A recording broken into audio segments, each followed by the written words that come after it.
BTH Services is a locally owned and operated family-oriented business. BTH Services and Rental is a porta-john and equipment rental company. BTH Services and Rental also clears right-of-ways and right-of-way reclamation. Please call 575-964-3104. That's 575-964-3104 for all of your company needs. BTH Services and Rental is also looking for a 1-ton CDL driver. Please apply at 2100 Avenue O in Eunice. BTH Services and Rental is a proud sponsor of Lee County Athletics. Eunice has a friendly small-town atmosphere, great schools and churches, and a low cost of living. The entire community is very involved with all levels of sports and academics. The Eunice Department of Motor Vehicles' new office hours are Monday through Thursday, 7:30 a.m. to 4:30 p.m. and Friday, 7:30 a.m. to 10:30 a.m. No testing on Friday. Eunice, a friendly small town with a wonderful community and amenities. The Eunice Clinic is proud to support the Eunice Cardinals. Go Cardinals! You're the pride of Eunice. The Eunice Health Clinic offers many of the same basic services that many local physicians provide. They specialize in sick care for all ages, women's exams, physicals, health education, lab tests, and diagnostic studies. They're proud supporters of athletic and academic events. The Eunice Health Clinic is proud to back the Cardinals. Go Cards! Eunice schools are excited to have students and staff back on campus and involved in another successful school term. It's been an eventful year, and the Eunice schools are ready for whatever comes their way. Eunice Public Schools provide high-quality educational experiences in a safe environment. The entire Eunice community is very involved with all levels of sports and academics. Eunice, a friendly small town with a wonderful community and amenities, and a fantastic school system. NMR Pipeline is a highly qualified, dedicated company, leading in performance with management and employees who've provided over 45 years of service in pipeline maintenance and construction within the oil and gas industry. NMR Pipeline, 300 South Main in Eunice, or call 394-0144 for more information. Again, 394-0144. NMR Pipeline is proud to be a supporter of all Lee County athletics and academics. Eunice Pump and Supply has been around for over 30 years and is excited to continue their services to the community. They take pride in their employees and their hard work and dedication, and most importantly, take pride in the youth of Lee County. Eunice Pump and Supply is a proud supporter of all Lee County athletics and academics. Eunice Pump and Supply, 1310 Avenue O in Eunice, another proud supporter of Lee County athletics.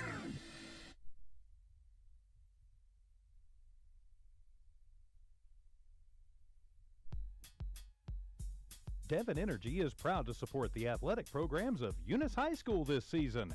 By partnering with local schools in Eunice, Devon is making an investment in the long-term future of the community. Sports teach discipline, teamwork, and leadership, skills our youth will use to succeed for a lifetime. From the Devon team to yours, Devon Energy wishes you good luck this season both on the field and in the classroom.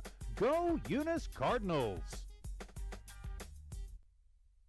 Parker Energy Services has been servicing the community for over 17 years. They offer water hauling, dirt work, and disposable services. Dispatchers and sales staff are available anytime, and office staff is available from 8 a.m. to 3 p.m., Monday through Friday. Parker Energy aims to satisfy their customers and give their employees great job opportunities. Parker Energy is family-owned and operated, big enough to meet your needs and small enough to offer excellent and personalized services. Consider Parker Energy support services for all of your support needs. Visit them today at 2350 Avenue O in Eunice. Good evening, ladies and gentlemen, and welcome to No Mark Broadcasting's coverage of Eunice Cardinal Sports. I'm Jimmy Jones alongside my partner tonight, Charlie Fairbrush. Welcome, Charlie. Welcome, everybody. Ready for another night of some baseball. That's right, we are. Hopefully not a real exciting night, but we still want to have a good night of baseball. We are here live in Eunice at Cardinal Stadium for the 30th annual Cardinal Classic, a baseball tournament that's been going along here for about 30 years. A good little spell. And we are live here, just testing mics. We officially don't get our broadcast up and running for about another 5 minutes or so. Just trying to test mics at this time. As we have mentioned multiple times over the last few days, our broadcast from the baseball stadium out here is done through a cell phone signal. So we have a little square hub that connects to an AT&T cell phone tower, and then we plug into that hub, which grabs a cell phone tower. And as anyone who has talked on an AT&T phone in southeastern New Mexico knows, sometimes your signal is hit and miss. Sometimes it's great, and sometimes everything goes well, and at other times it comes and goes and in and out, and we lose, and then we've got it. And so it is, we're going to do our best here. The thing that I always remind folks is, number one, it's free. FREE. That's right. And number two, you got folks like me and Charlie that are basically doing this out of the kindness of our heart, for lack of a better term. And so we're doing the best we can. Trust me. Not that we don't enjoy it. That's right. I mean, we do. You will not find anybody who wants it to go better than us. We want it to go well. The problem is sometimes technology just does not cooperate. Yesterday we struggled with the signal right up until game time. And then probably the first inning and a half, we struggled getting the sound. The audio or the video was good, struggled with the sound. But then we finally troubleshooted through the station and were able to get that fixed, and then off we went. When you plug into an internet link, it's simple. You plug that thing in, and you're directly hooked up to the internet, and it is not a problem. But we have a soundboard here that has numerous different sound options and things that we have to adjust when we're running through a cell phone signal, because depending on how good a signal we've got, sometimes depends on what we've got to adjust as far as our sound, our volumes, the different volumes for different mics and all that. It's not as simple, because I've had people say, hey, can you just point the tablet here or there? We don't have a tablet. It is not that simple. Trust me, I wish it were sometimes. But all of that said, we're just testing mics.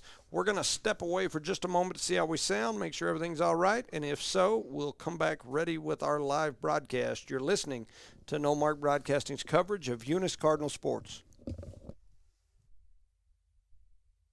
The proud owners of Eunice Wrecker and Rental offer professional and reliable 24-hour roadside services in Lee County. Light to medium duty towing and recovery, fuel deliveries, jump starts, lockouts, and tire changes. They also haul off unwanted vehicles to help clean up your property. Eunice Wrecker and Rental have over 20 years of experience. They are fully licensed and insured. Call 575-394-HOOK. That's 575-394-4665. Eunice Wrecker and Rental are located at 44 North New Mexico Highway 248, Eunice, New Mexico, mile marker 1. Lobo Trucking has been in business now for 20 years and wants to give thanks to you and their hardworking and dedicated employees. Lobo Trucking takes great pride in developing a highly trained, motivated, and professional workforce. Lobo Trucking can safely and efficiently meet any fluid management needs, and Lobo Trucking is a proud supporter of Lee County athletics and academics. Lobo Trucking salutes all the hardworking coaches, teachers, and students. Keep up the good job.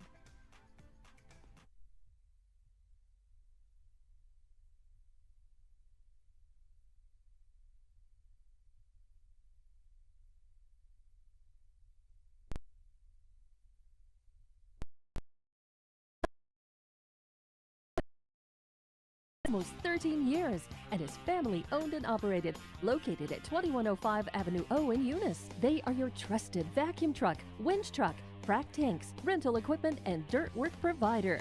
Guns Up Services in Eunice wants to cheer on their Eunice Cardinals and wish them luck this sports season. Guns Up Services, another proud supporter of all Lee County athletics. Go number 5. Redbird Garage is your hometown local mechanic shop specializing in minor and major repairs from oil changes, car washes, brake work, AC repair, and so much more. For more information, call 394-8828. Call 394-8828. Or swing by Redbird Garage at 1800 North Main Street in Eunice and meet the new owners, Josh and Erica Jones. Redbird Garage is your hometown mechanic shop, committed to always doing what's right for you and your vehicle. BTH Services is a locally owned and operated family-oriented business. BTH Services and Rental is a porta-john and equipment rental company. BTH Services and Rental also clears right-of-ways and right-of-way reclamation. Please call 575-964-3104. That's 575-964-3104 for all of your company needs. BTH Services and Rental is also looking for a 1-ton CDL driver. Please apply at 2100 Avenue O in Eunice. BTH Services and Rental is a proud sponsor of Lee County Athletics.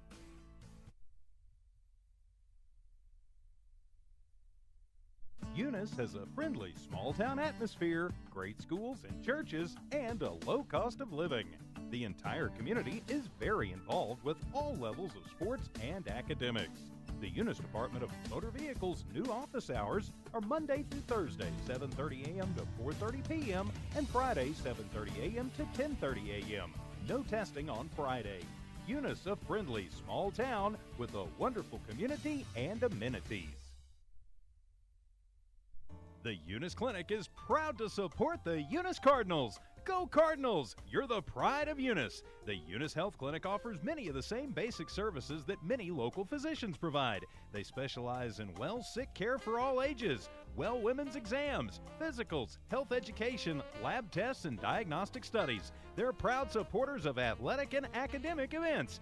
The Eunice Health Clinic is proud to back the Cardinals. Go Cards! Eunice schools are excited to have students and staff back on campus and involved in another successful school term. It's been an eventful year, and the Eunice schools are ready for whatever comes their way. Eunice Public Schools provide high-quality educational experiences in a safe environment. The entire Eunice community is very involved with all levels of sports and academics. Eunice, a friendly small town with a wonderful community and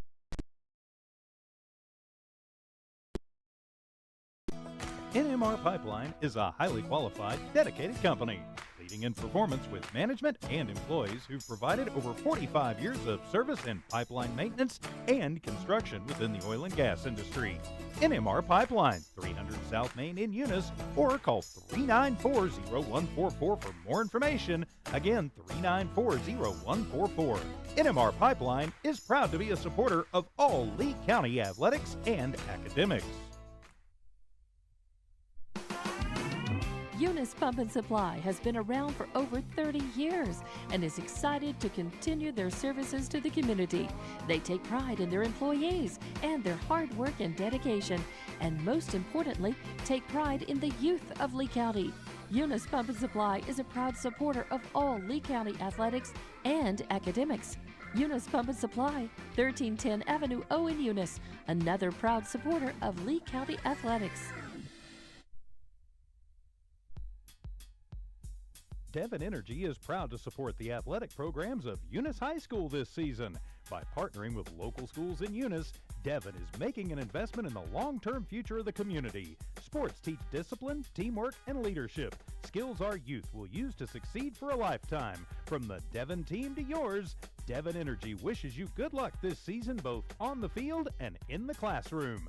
Go Eunice Cardinals! Parker Energy Services has been servicing the community for over 17 years. They offer water hauling, dirt work, and disposable services. Dispatchers and sales staff are available anytime, and office staff is available from 8 a.m. to 3 p.m., Monday through Friday. Parker Energy aims to satisfy their customers and give their employees great job opportunities. Parker Energy is family-owned and operated, big enough to meet your needs and small enough to offer excellent and personalized services. Consider Parker Energy support services for all of your support needs. Visit them today at 2350 Avenue O in Eunice. The proud owners of Eunice Wrecker and Rental offer professional and reliable 24-hour roadside services in Lee County. Light to medium duty towing and recovery, fuel deliveries, jump starts, lockouts, and tire changes. They also haul off unwanted vehicles to help clean up your property. Eunice Wrecker and Rental have over 20 years of experience. They are fully licensed and insured. Call 575-394-HOOK. That's 575-394-4665. Eunice Wrecker and Rental are located at 44 North New Mexico Highway 248, Eunice, New Mexico, mile marker 1. Lobo Trucking has been in business now for 20 years and wants to give thanks to you and their hardworking and dedicated employees. Lobo Trucking takes great pride in developing a highly trained, motivated, and professional workforce. Lobo Trucking can safely and efficiently meet any fluid management needs, and Lobo Trucking is a proud supporter of Lee County athletics and academics. Lobo Trucking salutes all the hardworking coaches, teachers, and students. Keep up the good job.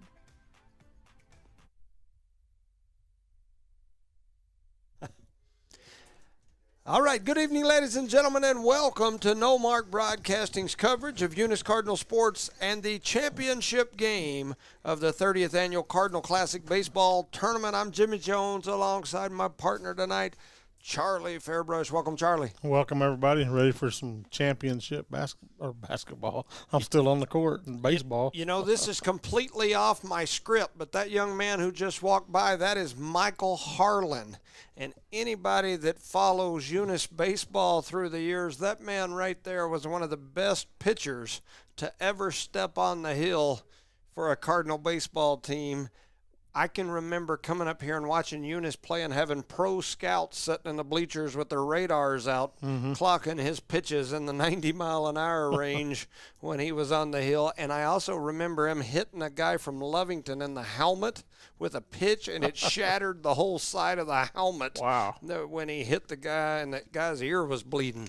So anyway, just saw him walk through there, and it brought back memories of the man, the myth, the legend, Michael Harlan, when he was on the hill. A big, hard-throwing baseball player for sure. You crack a batter's helmet, that's a pretty hard pitch. That's right. Both teams are heading out onto the field here, getting ready for the national anthem. We've got the Eunice Cardinals versus the Portales Rams, getting ready to get started in the championship game. We're going to have the national anthem, and then we'll be back with some pregame information. You're listening to No Mark Broadcasting's coverage of Eunice Cardinal Sports. The proud owners of Eunice Wrecker and Rental offer professional and reliable 24-hour roadside services in Lee County. Light to medium duty towing and recovery, deliveries, jump starts, lockouts, and tire changes. So haul off unwanted vehicles to help clean up your property. Eunice Wrecker and Rental have over 20 years. Lobo Trucking can safely and efficiently meet any fluid management needs, and Lobo Trucking is a proud supporter of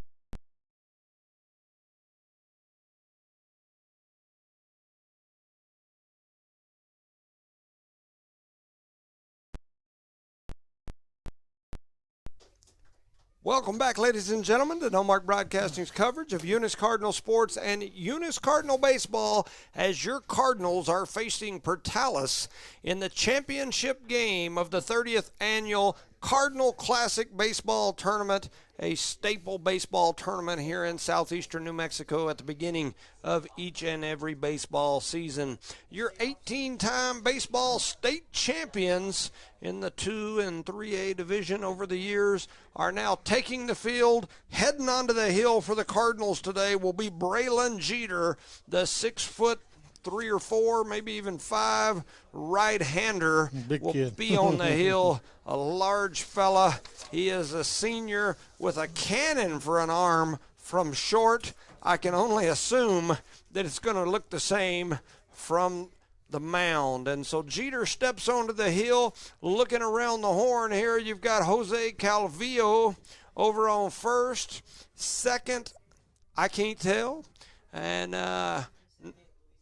second is Luis Zamora, I was just told. Who's over at short today?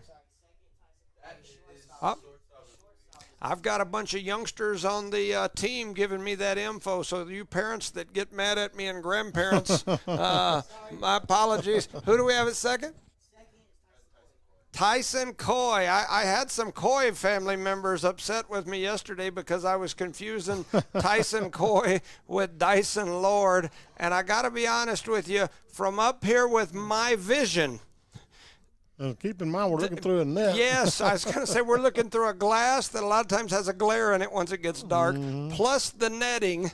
And then with my vision all the way out there on the field, all we can see is the front of them. I can't see the back. I had somebody send a smart alecky message, something like, they're different numbers. And I'm like, yeah, their numbers are always facing the outfield fence. When they're looking at it, you can't see the numbers. I can't see the numbers. So once again, my apologies. I'll do the best I can to tell who's who. At the third base position over there, I believe that's Cerna. And then out there in center field, of course, I see Billy Blevins. That's kind of become his spot when he's not on the hill. What's that? Left field is Dyson Lord. And who's over in right?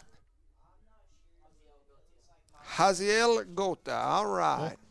Oh, Hazi's out there. So, with that said, we're getting ready to get started. Stepping into the batter's box for Portales is Andrew Ontiveros. He steps in there ready to go. Here comes the kick and the first pitch, and it's going to be high and inside to Ontiveros. No relation, I don't think, to anyone in my household. And so back on the hill, making quick work, is Braylon Jeter. Here comes the pitch from the big right-hander, and it's right down the middle. A swing on and miss for strike number one. One ball, one strike to Ontiveros. There's a Chloe Jones and Kiara Gallego sighting. Just entered the stadium there. Here comes the next pitch, and it's driven high and foul back over the first base or third base dugout. Out of play for strike two. One ball, two strikes to Ontiveros. So stepping back in there. Once again, one ball, two strikes. The ump had stepped away for a minute. Now he's putting his hat on and stepping back in there. Well, hopefully we can refrain from hitting that ump with several balls tonight. Yeah, we might have knocked him a little senseless last night. And here comes the next pitch, and it is a little bit low out there on that outside corner. And so that's going to even up the count. 2 balls, 2 strikes here to Andrew Ontiveros. He's back in there ready to go. Jeter takes the sign, kicks, fires a big breaking ball that stays high. It actually went over and behind the head of Ontiveros to make a full count. 3 balls, 2 strikes. Money pitch coming up. Stepping back in there is Ontiveros. Braylon Jeter steps, kicks, fires toward home. It's down the middle, fouled off. Over down the third base line, out of play. So still count remains full. 3 balls, 2 strikes. We're in the top of the first. This is the first batter of this ball game, the championship game. And here comes the pitch. It's swung on, dribbles down the third base line. And it's going to be foul again. 3 straight foul balls here. 3 balls, 2 strikes. The leadoff batter for the Portales Rams. The Rams are in red, Eunice Cardinals in white. And so Jeter back on the hill, takes a look at his catcher, Kevin Garcia, kicks and fires it toward home, and it's going to be outside for ball number 4, and headed down to first on the walk is Ontiveros. First runner on base. So that brings up Caden Gutierrez for Portales. Runner at first is Ontiveros. Jose Calvillo trying to hold him on. Here comes the pitch, and it is down the middle for strike number 1. That's a little better. He's calling them pitches or them strikes a little quicker. Yep. Last night we was waiting until it got back to the pitcher to get it was sometimes 4, 5, 6 seconds before we'd get the call. Here's the next pitch. It swung on foul. Just about took out the Portales coach over there. He was dancing. Yeah, he looked like Peso Pluma had came on, and he was over there bobbing and weaving. And so, anyway, he quickly bobbed his way back over into the box. 0-2 is the count here. Jeter ahead of this batter. As Gutierrez steps back in there, ready to go. Runner at first. Here comes a pitch. Big breaking ball. Fouled right back over toward that third base coach again. So we're still at 0-2. Andrew Ontiveros, the leadoff batter for the Rams, standing at first after the walk. Caden Gutierrez, the right-hander. batting in that number 2 spot up to the plate. There's a pitch that looks like it hit him. Yeah. And so that'll put the next man on. So a hit by pitch. So runners on first and second now. And that brings up Elijah Tejas. He's going to step in there ready to go. Runners at first and second, no outs. We are in the top of the first here in the Cardinal Classic. And this isn't the way we want to start this first inning. Need some outs here, that's for sure. So Jeter kicks, fires that one right down the outside, and no call there. We got used to that delayed call the last couple days, so we're looking at him going, You sure you're not going to call a strike? Had some fireworks yesterday. Probably talk a little bit more about that during the next break that we have. But Jeter's on there ready to go. Runners at first and second. Jeter looks back towards second, fires toward home. He rears that one in there, and sure and looked the like Eunice that outside. crowd kind of thought that one was good. I thought it looked good. Maybe a little low again. 2 balls, no strikes here, no outs. We're in the top of the first. Runners at first and second. Tejas at the plate. Here comes the pitch from Big Braylon Jeter, and it's that big curveball that goes kind of up over the head of Elijah Tejas, and so we've got a 3-0 count.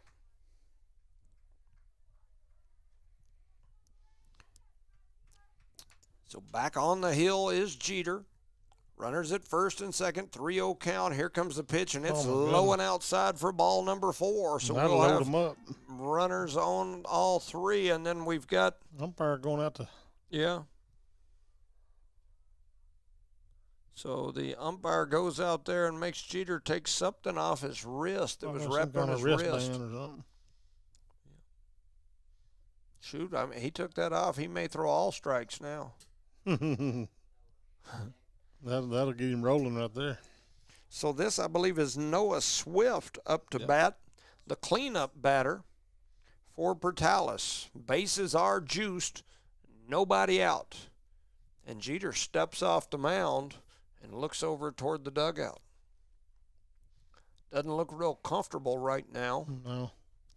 Just hadn't been able to get the sink going here. Here he goes. He kicks and fires toward home. That's driven down toward third, stepping on first, and then firing over. Oh, and they don't get the runner at first. They get the runner at third, but beating the throw down to first base was Swift. He swiftly punted down the first base line and beat the throw, and getting on base on third was a score. A run was scored there. Mm-hmm. So Portales first to get on the board, 1-0. And that'll bring up Pfaffenberger, big left-hander, and he takes that first pitch for. Looked like he might just be getting a little low. I don't know. They sure looked like it was right over the plate. Yeah, from up here, we're up above, so we try to call it as best we can. At the same time, it's kind of a little bit tough to tell. I mean, that one was definitely a ball. That was inside. You so can that's tell that. 2-0 on the count to Carson Pfaffenberger. And he's a pretty big boy. Yeah, he's a Braylon Jeter size guy. Yeah. Here comes the pitch. It's driven hard over into left or right field. Scooping it up is Goethe for firing it toward home. Throw's not going to get there in time. And standing up into second for a stand-up double with the RBI is Pfaffenberger. That'll put runners on second and third. And the score 2-0. So 2-0 here in the top of the first. Runners at second and third. And coming up next will be Williams. Williams steps into that right-handed batter's box. Runners at second, third. Here comes the first pitch from Jeter. It's right down that outside edge, and I'm assuming they're going to say that was outside. I guess. A lot of pitches right in that same general vicinity so far for Jeter. That seems to be Jeter's go-to pitch, and it seems not to be the umpire's go-to pitch. Like I said, from our angle, it's tough to tell, but it sure looks good up here. Does. Here's the next pitch, right in that same spot, and that one they call the strike. So 1 ball, 1 strike, 1 out. Like that one. Might have been just a little bit higher. Maybe he's going just a little low. It's hard to tell from up here. Yep. So Jeter, quick work. He kicks, fires toward home, and that one's low. So that's going to be ball 2. 2 balls and a strike. Here to Williams.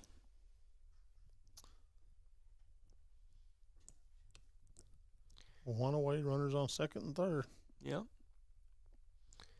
So looking toward home plate. Kicking and fire. Big curveball, and it gets in there. Man, that ball had a lot of movement on it. First strike number 2. 2 balls, 2 strikes. Just had a Guy Kestner sighting. Guy Kestner also serves on the New Mexico Junior College Board of Directors with my wife. Just saw them come in and sit down here. Some Hobbs folks coming over to watch some baseball, and then that pitch was in the turf for ball 3. So we got a full count here. 3, 2, 1 on the board. 3 balls, 2 strikes, 1 out. I guess Hobbs would have been the third place. They would have been playing in that, in that third place game. Jeter on the hill. Takes a look at his catcher. He's ready. Kicks, fires toward home. Big breaking ball going to stay outside. And that's going to be ball number 4. Loads the bases up again. So up next is going to be Alex Luscombe. Luscombe steps in there at this point. Wonder if he's any relation. And out comes Tyler Almaguer. He wants to talk about it. Bases juiced, 1 out, 2 runs already scored. We're in the top of the first, and Coach Almaguer wants to step out there and talk about it. We'll step away for just a moment. You're listening to No Mark Broadcasting's coverage of Eunice Cardinal Sports. Parker Energy Services has been servicing the community for over 17 years. They offer water hauling, dirt work, and disposable services. Dispatchers and sales staff are available anytime, and office staff is available from 8 a.m. to 3 p.m., Monday through Friday. Parker Energy aims to satisfy their customers and give their employees great job opportunities. Parker Energy is family-owned and operated, big enough to meet your needs and small enough to offer excellent and personalized services. Consider Parker Energy support services for all of your support needs. Visit them today at 2350 Avenue O in Eunice. Welcome back, ladies and gentlemen, to No Mark Broadcasting's coverage of Eunice Cardinal Sports and the 30th Annual Cardinal Classic Baseball Tournament. A quick visit to the mound from Almaguer, and now we're back to action. Eunice trails 2-0. Braylon Jeter on the hill. Kicks, fires this one toward home. Ooh, that looked good. Man. I'm assuming these pitches must be a little low because they are right there in that outside part of the plate. And so back on the hill is Jeter. 1 ball, no strikes, 1 out, bases loaded. Here comes the pitch, and that one's in that same area, and that one's called a strike. So 1 ball, 1 strike, 1 out. Looks like we got a pretty tight strike zone here this evening. Luscombe in that right-handed batter's box. Kick and fire from Jeter, and that one I think's going to be low. Yeah. It's over the plate, but I think it's just those low ones. Get them up a little bit. That one looked like it was a little low to me. Guess I'm gonna cough up a hairball here. Yeah, in just a Charlie's coughing up hairballs. Yeah. Here comes the kick and the fire toward home. Big breaking ball, and it comes back in there. And he was diving out of the way, and it comes back across the plate to even up the count. 2 balls, 2 strikes, and an out. That's one of them pitches. Duck, dive, dodge, and whoop, right over the plate. He throws a big, slow, high breaking ball that goes a long ways, and he did right there. And there it is again, and that one's in there, and he rung him up, set him down. Jeter, with his first K of the game, strikes out Luscombe. And so that'll bring up Lozano for Portales. He found him a sweet spot there. Yep. Yeah, he may have to stick with that breaking ball because that was 2 really nice breaking balls in a row. So runners at on all bases. Bases are loaded. Here comes the kick and the fire. That one's going to be a fastball outside for ball 1.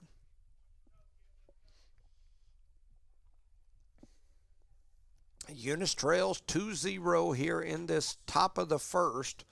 Portales is just about to go around here. 2 outs, though. Here comes the next pitch. It's driven toward left field, way back over onto the wall, and it is out of here. And we've got a grand slam home run for the Portales Rams. Grand slam for Lozano as he hammered that one. It was a line drive that I didn't think was going to get out of here when it left his bat because it just was low.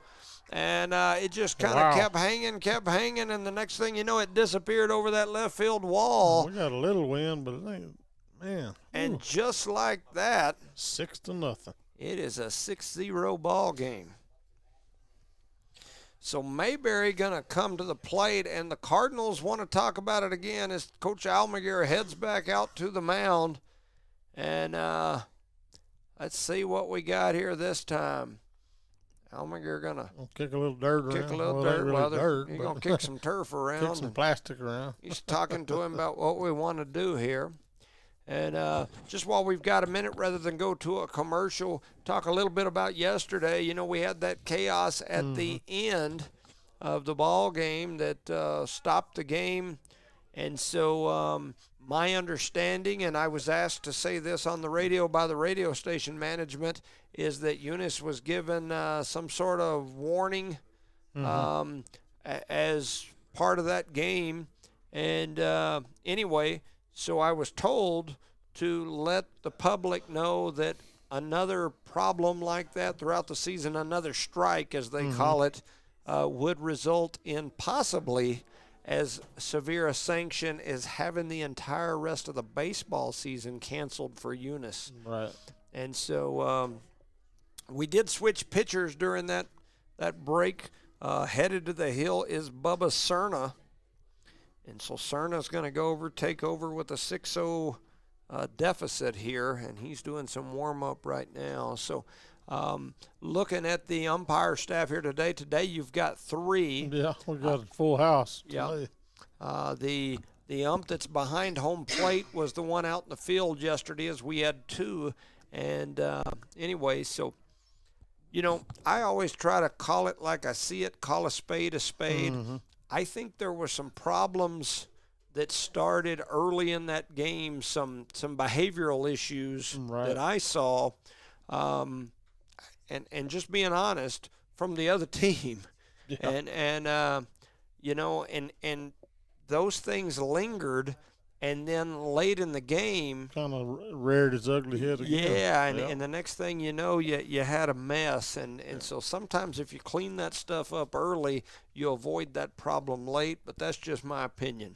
Yeah. And so you know, and I always have people say, well, you haven't umpired, you haven't refereed. I actually have done a little bit of both of those things, and I haven't done it as a sanctioned deal, but I've done some games, and I know it's not easy. So anyway, first 2 pitches to Mayberry are both balls from Cerna. So 2-0 is the count, 2 outs. Here to Mayberry. Cerna, the new pitcher for the Cardinals on the hill. He pitches this one. It's fouled down that first base line. Gonna be 2-1. 2 balls, 1 strike. 2 away. We're still in the top of the first. 6-0 is the score. Mayberry steps back in there ready.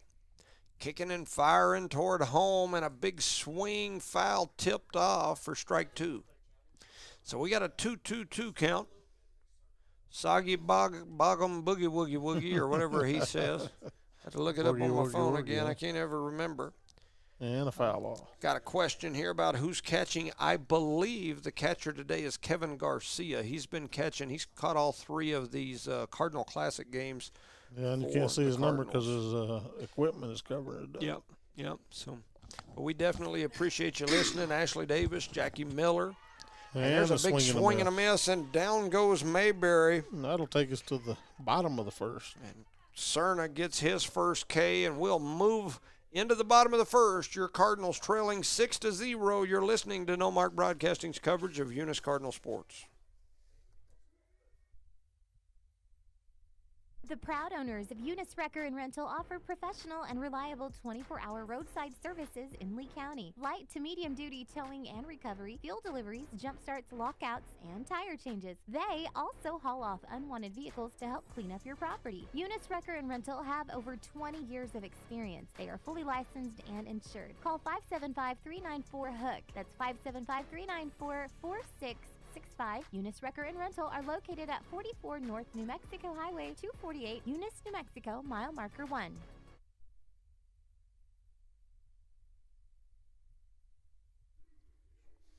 Welcome back, ladies and gentlemen, to No Mark Broadcasting's coverage of Eunice Cardinal Sports. I'm Jimmy Jones alongside my partner tonight, Charlie Fairbrush. Resendo isn't with us, and so we are getting ready to get going. Playing hooky on us tonight. Yeah, he's skipping out on us. He thinks that family stuff's more important than baseball, yeah, I guess. Telling you.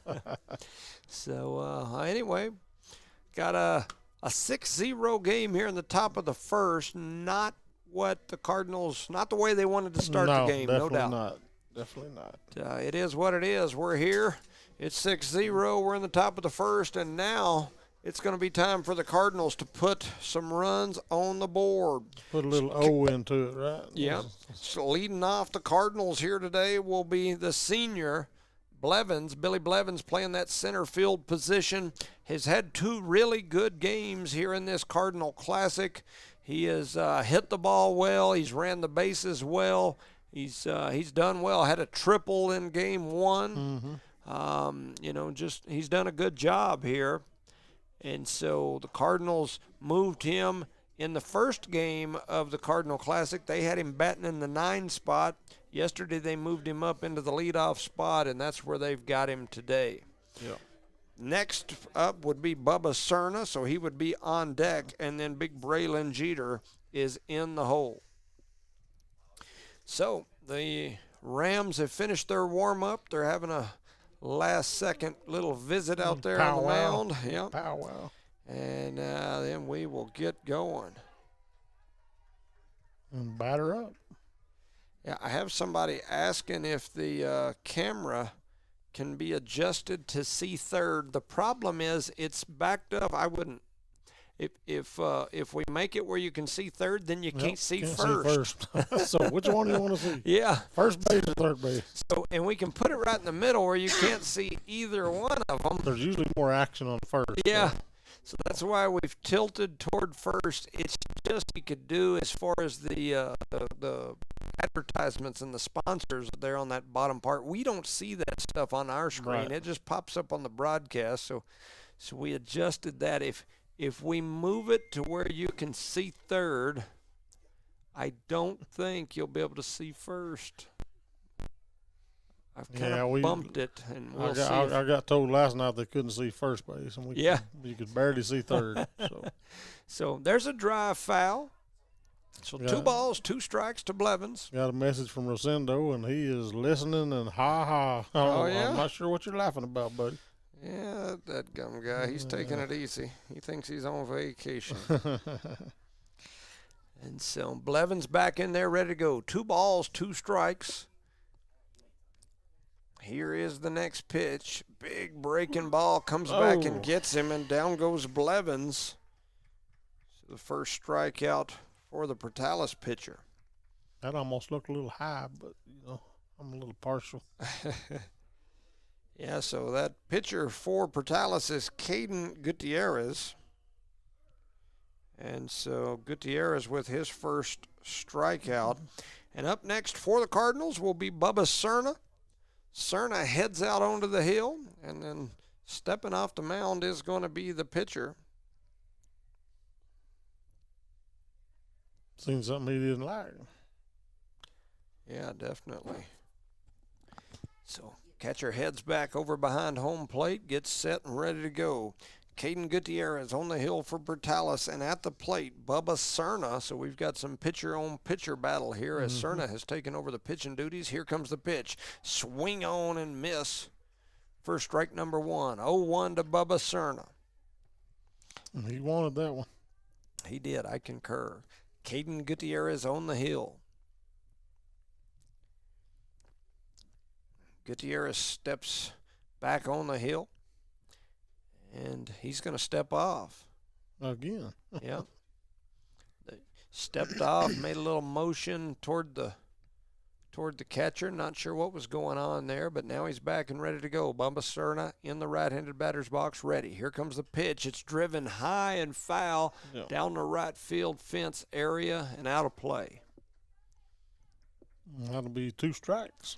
And the ump apparently is out of baseballs.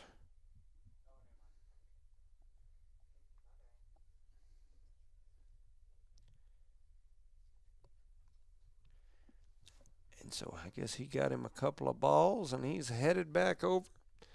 Ready to kick her off again. That's right. 0-2 is the count to Bubba Cerna. He's back in here ready.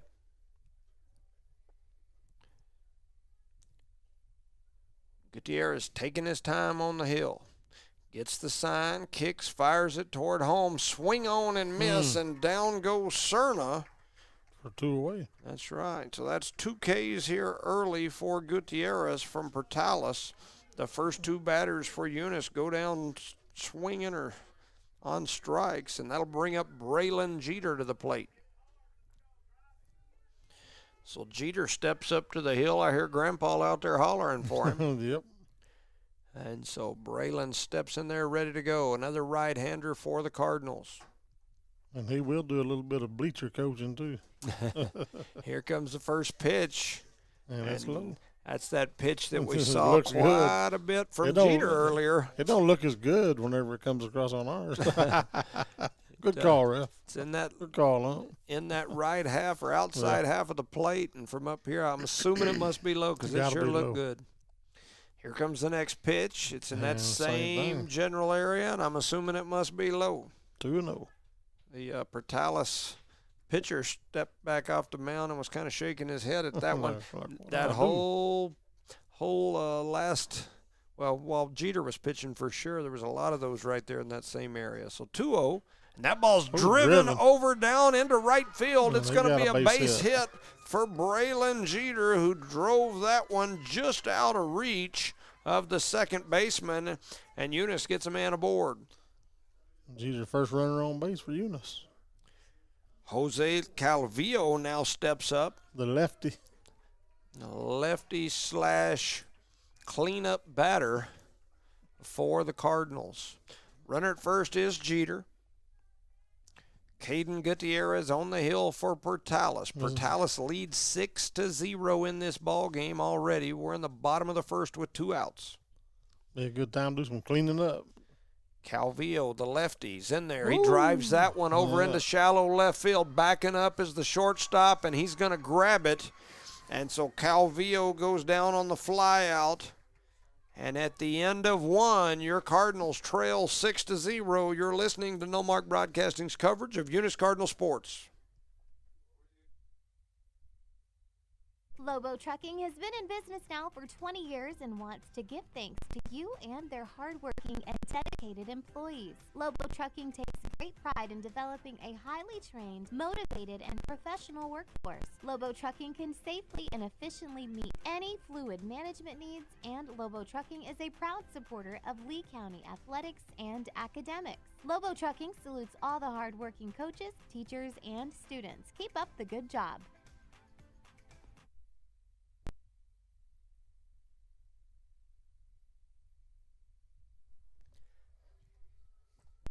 Welcome back, ladies and gentlemen, of Eunice Cardinal. Welcome back, ladies and gentlemen, to No Mark Broadcasting's coverage of Eunice Cardinal Sports, as your Cardinals trail 6-0 after 1, and we're gonna see if we can restart this one here again here in the second. Yep, not the kind of start we wanted, so we're going to restart. That's right. But we're down 6, so we got to restart a little. Yeah, got to get going here for sure.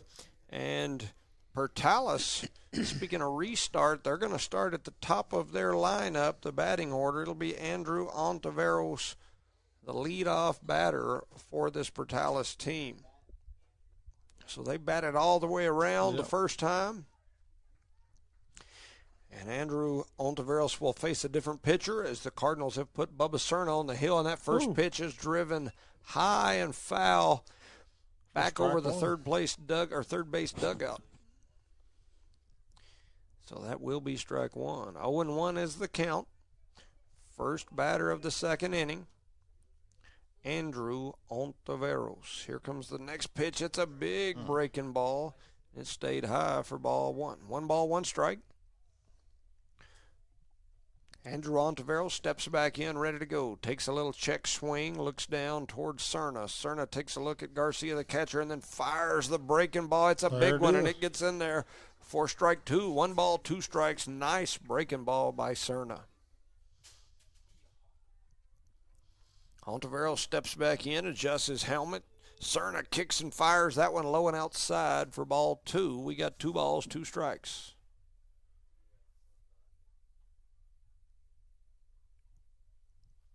So working quick. Here goes Cerna with the next pitch. It's inside, and it's going to hit Ontiveros. And he's going to head down as he was hit by the pitch. And so that'll put a runner on base, same way we basically started the last inning. Only difference is rather than 4 pitches, we hit him on the elbow. This young man right here, Caden Gutierrez, was hit last time he was at bat. And he is the pitcher. And they send a runner over to second, so they will easily steal second. And strike one. He was showing bunt there, so I don't know if he's going to pull out of that. The runner got down to second. Gutierrez steps back in. 0-1's the count. Big breaking ball cuts back in there for a strike. So 0-2 to Gutierrez. You could tell by his reaction he didn't like that call. That breaking ball looks like it's going to be way high, and then it drops in. Driven high and foul back over the third base dugout into the neighborhood. If you're sitting in your backyard, you might look up. Well, bring that ball over, you might get a free Coke. No, not here in Eunice. We've talked about that a few times. They don't ever give you nothing but a thumbs up. Good job, buddy. Here comes next breaking ball. Swung on and missed, and Cerna gets another K there as down goes Gutierrez. So that'll bring up Elijah Tejas.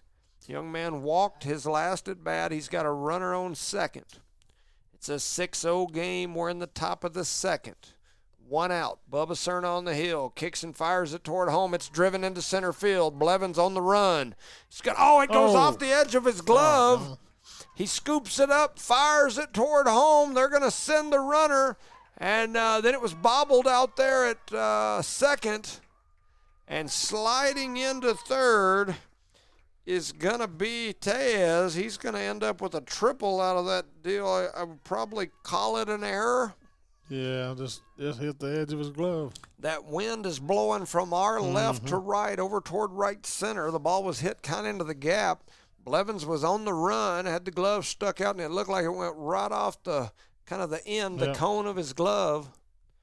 And so that'll score a run and send him all the way to third. And stepping up there now is Swift. Young man had a single his last time up on what was kind of a fielder's choice single, and he swiftly ran down first base line. Yep. He takes that one for ball 1. 1 ball, 1 strike, 1 out on the board. Now, you're not going to get that outside call on this one. 7-0 is the score. Here comes Cerna delivering to the plate. Big breaking ball, and I don't think they thought they got that one in. Oh, he called that first one, I guess. So they're saying 3-0. I thought he put his hand up on that first one. So 3-0 is the count. Here comes the next pitch. And that's right down that outside corner for strike 1. 3 balls, 1 strike. A little behind on the pitch count. Stepping back in there is Swift. Here comes the pitch. Right in that same spot for strike number 2. So 3 balls, 2 strikes, 1 out here in the top of the second. Eunice trails Portales 7-0 in the championship game of the 30th annual Cardinal Classic. Money pit's coming up. Cerna kicks, fires toward home, and that ball is outside for ball 4. That'll put runners on the corners. So Carson Pfaffenberger comes to the plate, the large left-hander. He had a double his last at bat. And he steps in there. Kevin Garcia's, based on what the coach is telling him, it looks like, is adjusting his his defensive positioning. He's moving people around.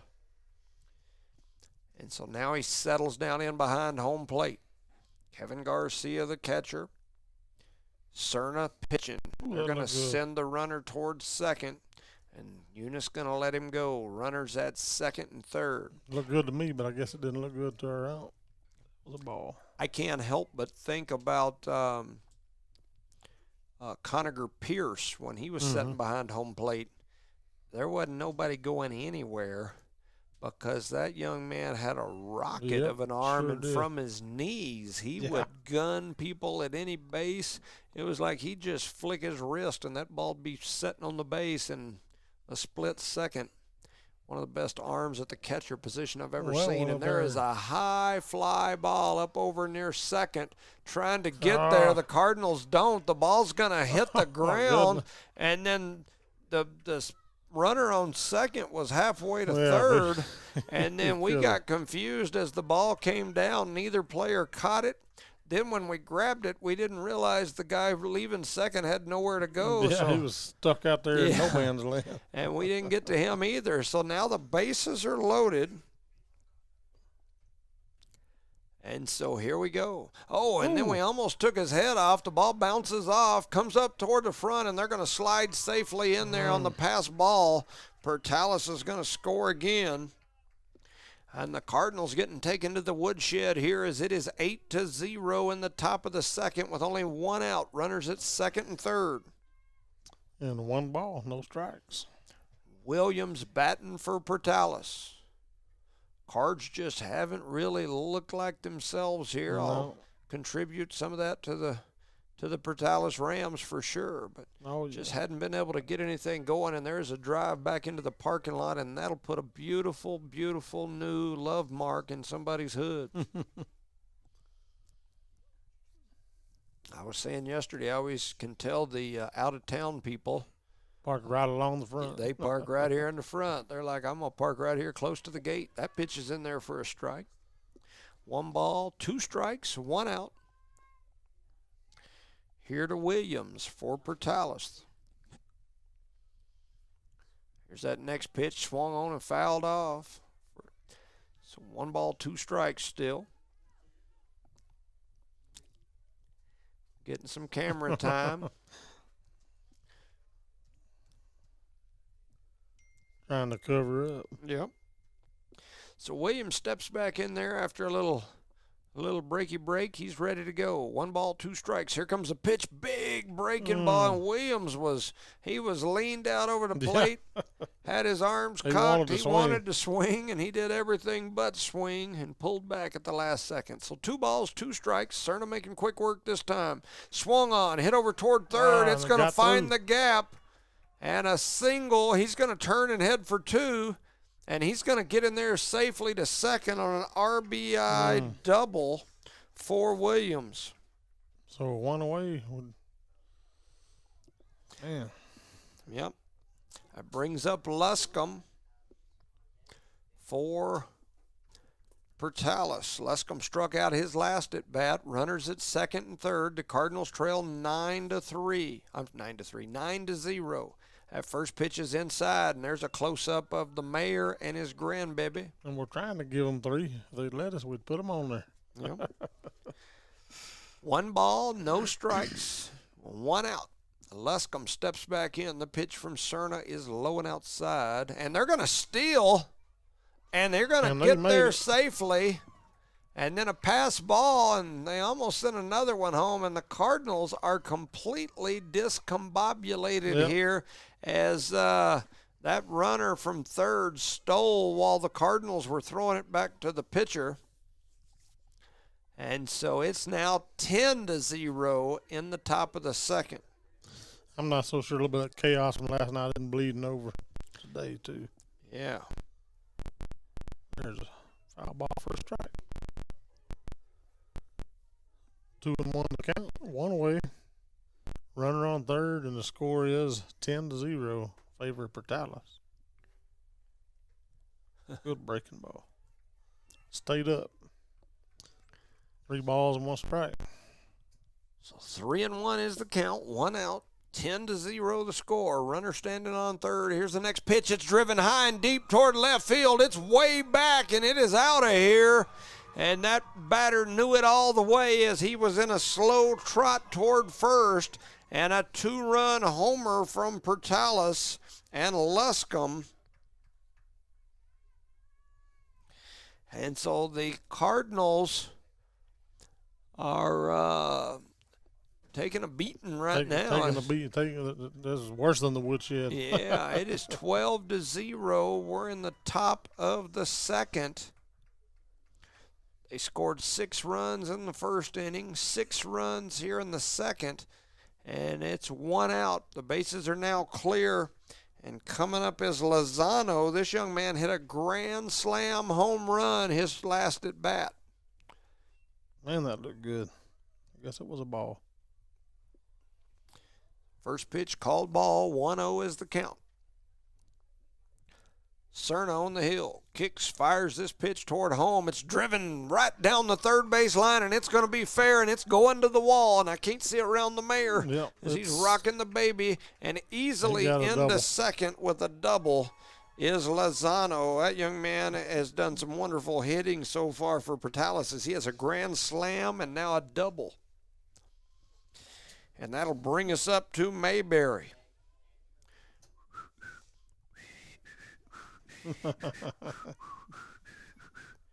Oh, Barney 5, Mayberry. Mayberry heads up here. Here comes the first pitch. It's right down that outside corner for strike 1. Let's throw about 400 more of them tonight. I concur. I concur.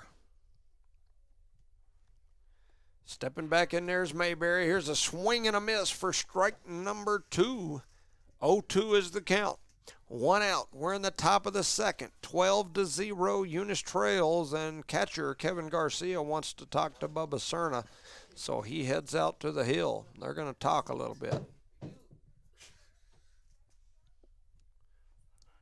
They had a little communication out there. Now they're looking over toward the coach in the dugout, and now we're coming back. He went out there and said, just throw another strike. Let's get him out. Mm-hmm. So Garcia squats down behind home plate. Cerna takes a look at second. Now he's going to fire it. It's fouled right back toward us. Got caught up in that net, luckily for us, or it might have hurt us. Yeah, the net's no fun when you're trying to look at numbers, but when that ball comes at you, it's nice. Real handy. Yep. You know, in that net, here comes the next pitch. Big breaking ball hit down the first base line. Scooping it up is Calvillo, and then he's going to run over and step on first for out number 2. As Mayberry grounds out, he did move the runner over to third. So 2 away. And now we'll head to the top of the lineup for this Portales Ram team as Andrew Ontiveros. He's walked, he's been hit by a pitch, and here comes Tyler Almaguer back to the mound to talk to his pitcher and his team. He's looking around. See what he does here. Looks like we're going to have another pitching change as Cerna's going to step off the hill, and stepping on is Luis Zamora. So Luis Zamora will now move as pitcher. So I guess at a 12-0 game, this is as good a game as any to work out some pitchers. Yeah, huh? yeah. So we'll quickly send it over for a word from our sponsors. You're listening to No Mark Broadcasting's thrashing of the Eunice Cardinals. Guns Up Services is a proud supporter of their Eunice community and their Eunice Cardinals.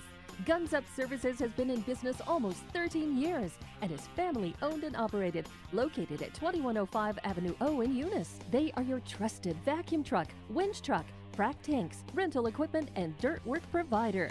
Guns Up Services in Eunice wants to cheer on their Eunice Cardinals and wish them luck this sports season. Guns Up Services, another proud supporter of all Lee County athletics. Go number 5.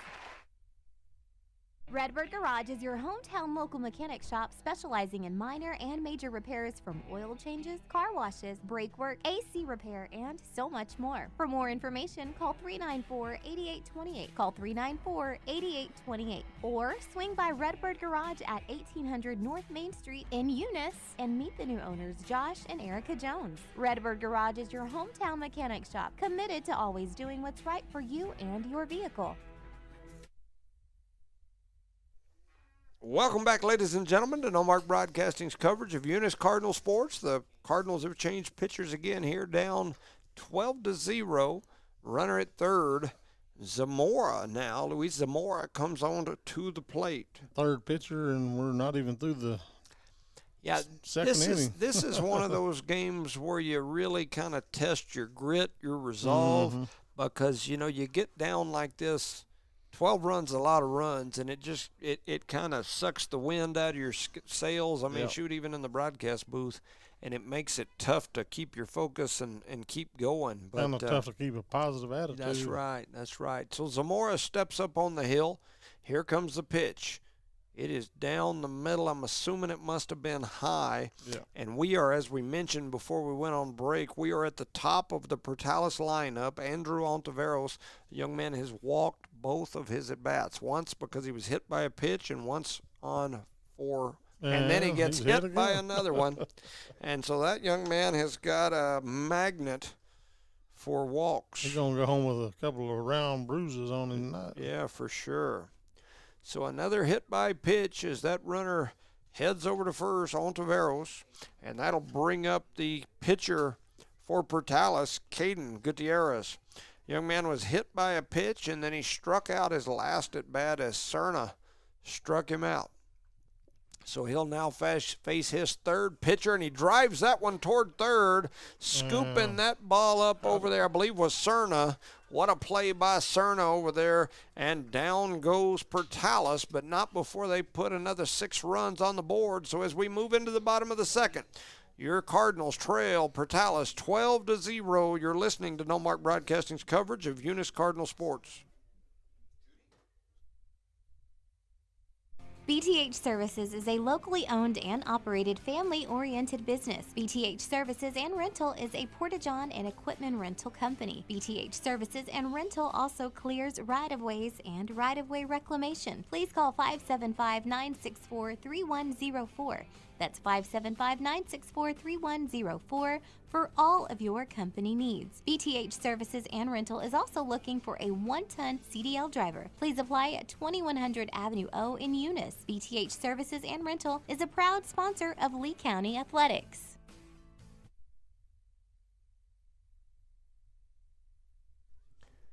Welcome back, ladies and gentlemen, to No Mark Broadcasting's coverage of Eunice Cardinal sports. Your Cardinals trail here 12-0 as we move into the bottom of the second. And so the Cardinals will be coming to bat here. We'll see what kind of changes, if any, the Cardinals make. Trying to look and see. It looks like Luis Zamora, who is the Cardinals' most recent pitcher, will be leading this inning off. So Zamora, on my paperwork, you've got Zamora, Coy, and Lord, your next 3 batters. Lord, and Noah Mendoza, and Ivan Zamora. Thank you so much for watching. Yeah, that's not one of them games you really want to watch. Yeah, you know, and it happens some, especially in baseball. You know, you can just have a game like this where things just don't get off on the right foot, and then the next thing you know, you look up at the board and you're down, and it's just hard to get motivated and keep on going. But they're out here, they're ready to go, and so Zamora now heads up to the plate for his first at bat in this ball game. As we mentioned, he just became the pitcher for the Cardinals here as he stepped in for Cerna there in that last inning, or in this inning. Here he is in there to bat. Here comes the first pitch. It's driven down the left field into left field, and that'll be a single for Luis Zamora. He hit that ball well. That was a well-hit ball just out of reach of the third baseman and drove it right into left field. Good hit by Luis Zamora. So, next up will be Tyson Coy. For my Coy folks out there, this will be Tyson Coy, a.k.a. Dyson Lord. Yeah. It's actually Tyson Coy. Tyson Coy. He's in there ready to go. Big lead over at first for Zamora. Here comes the pitch.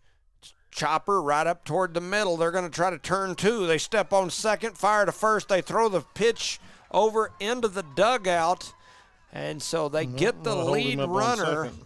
But Coy turns that fielder's choice play into a standing on second. Oh, he gave him third. Oh, no, he didn't.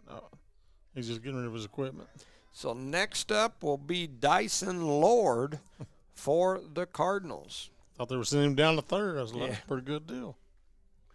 Lord, another, like I said yesterday, him and Tyson Coy kind of have a similar build.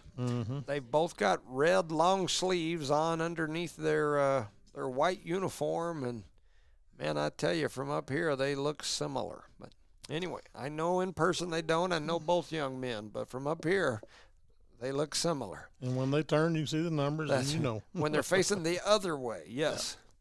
And that first pitch is low for ball one. 1 ball, no strikes, 1 out here. We're in the bottom of the second. The Cardinals trail 12-0 with Lord at the plate and Coy on second.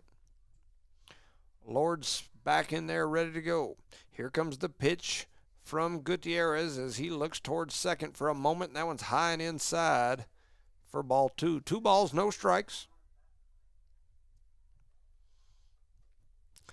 Taking a few practice cuts there is Dyson Lord.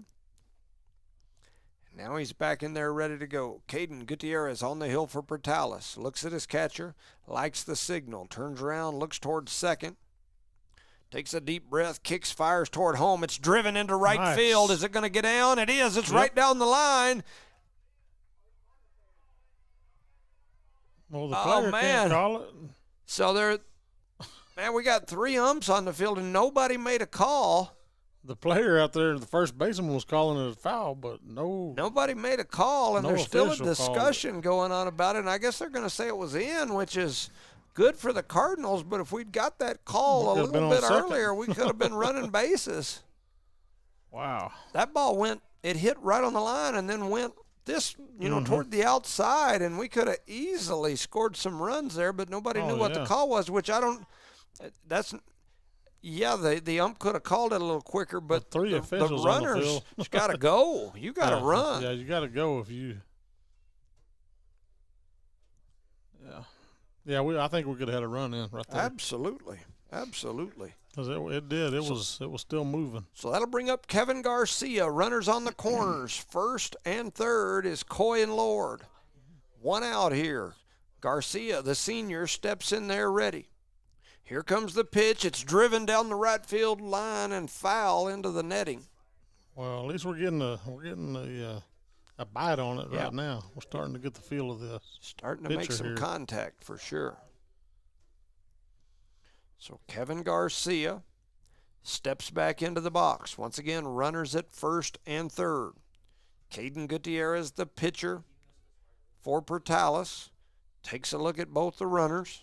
Here he motions and comes home, and that ball's driven hard and foul up over the top of us. Just missed it. Just into the parking lot to bounce off of a car or two. Yep, it'll do her. So Garcia down 0-2 after fouling the last two pitches off. Runners at first and second. Eunice trails 12-0. Here comes the pitch from Gutierrez. That one was inside. Almost got him. Almost got him. I think Garcia was expecting a little contact there, as that pitch was close enough that it had him sucking in his belly. It looked like me trying to buckle my belt before I go to work in the morning. Garcia steps back in there ready to go. Gutierrez taking his time for this one. Here he goes. He kicks and fires. It's driven high into center field. Heading back for first. And they're going to throw to the plate. And safely sliding into home. And then they overthrow it to second. And so Coy scored. And Garcia ends up on second. I think that was Garcia. No, that's Lord. So there comes our first run with 2 away. Got on the board. And so Haziel Gota comes in. He is ready. Runner standing on second. The Cardinals get a run on the board. It's 12-1. Here comes Hasi. Comes the pitch from Gutierrez as he stares hard for a while at second base, and then now he delivers it, swung on and missed for strike number 1. Yeah, I think he really thought about trying to go back to second there for a minute. Yeah, except there's nobody there. But there's nobody there to catch the ball, which would be perfect. No short, no second. The shortstop's trying to ease over there now. But there was nobody there that last time. He's looking. And now they're going to move. Big breaking ball, and they're going to call that one a strike. Looked like it was high and inside to me, but it is what it is. Must have broke. The breaking ball broke just right. 0-2 is the count. Hasi steps back in there, ready to go.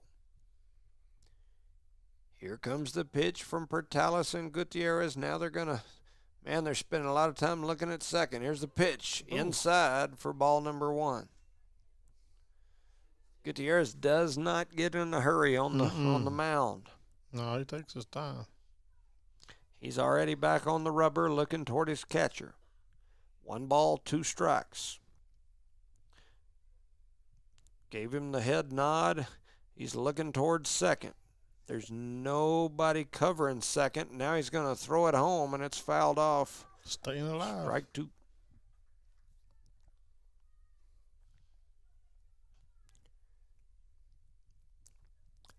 Hasiel is ready again. Stepping back in there. 1 ball, 2 strikes. Caden Gutierrez on the hill for Pertalis. They're looking at second a long time. And nobody's and there. then he looked again, and then a big breaking ball, and they're going to call strike 3 as down goes Hasi. And so just like that, the Cardinals put 1 run on the board. We move into the top of the third. Your Cardinals trail 12-1. You're listening to No Mark Broadcasting's coverage of Eunice Cardinal Sports.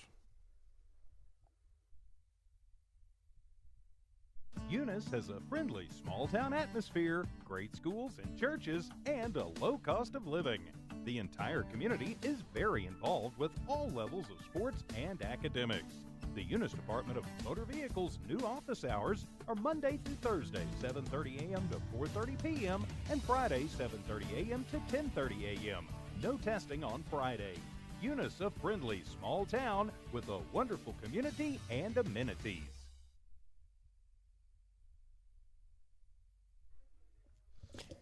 All right, welcome back, ladies and gentlemen, to No Mark Broadcasting's coverage of Eunice Cardinal Sports. The Cardinals trail here 12-1 as we move into the third inning. On the hill for the Cardinals is Zamora. Getting warmed up. Yep.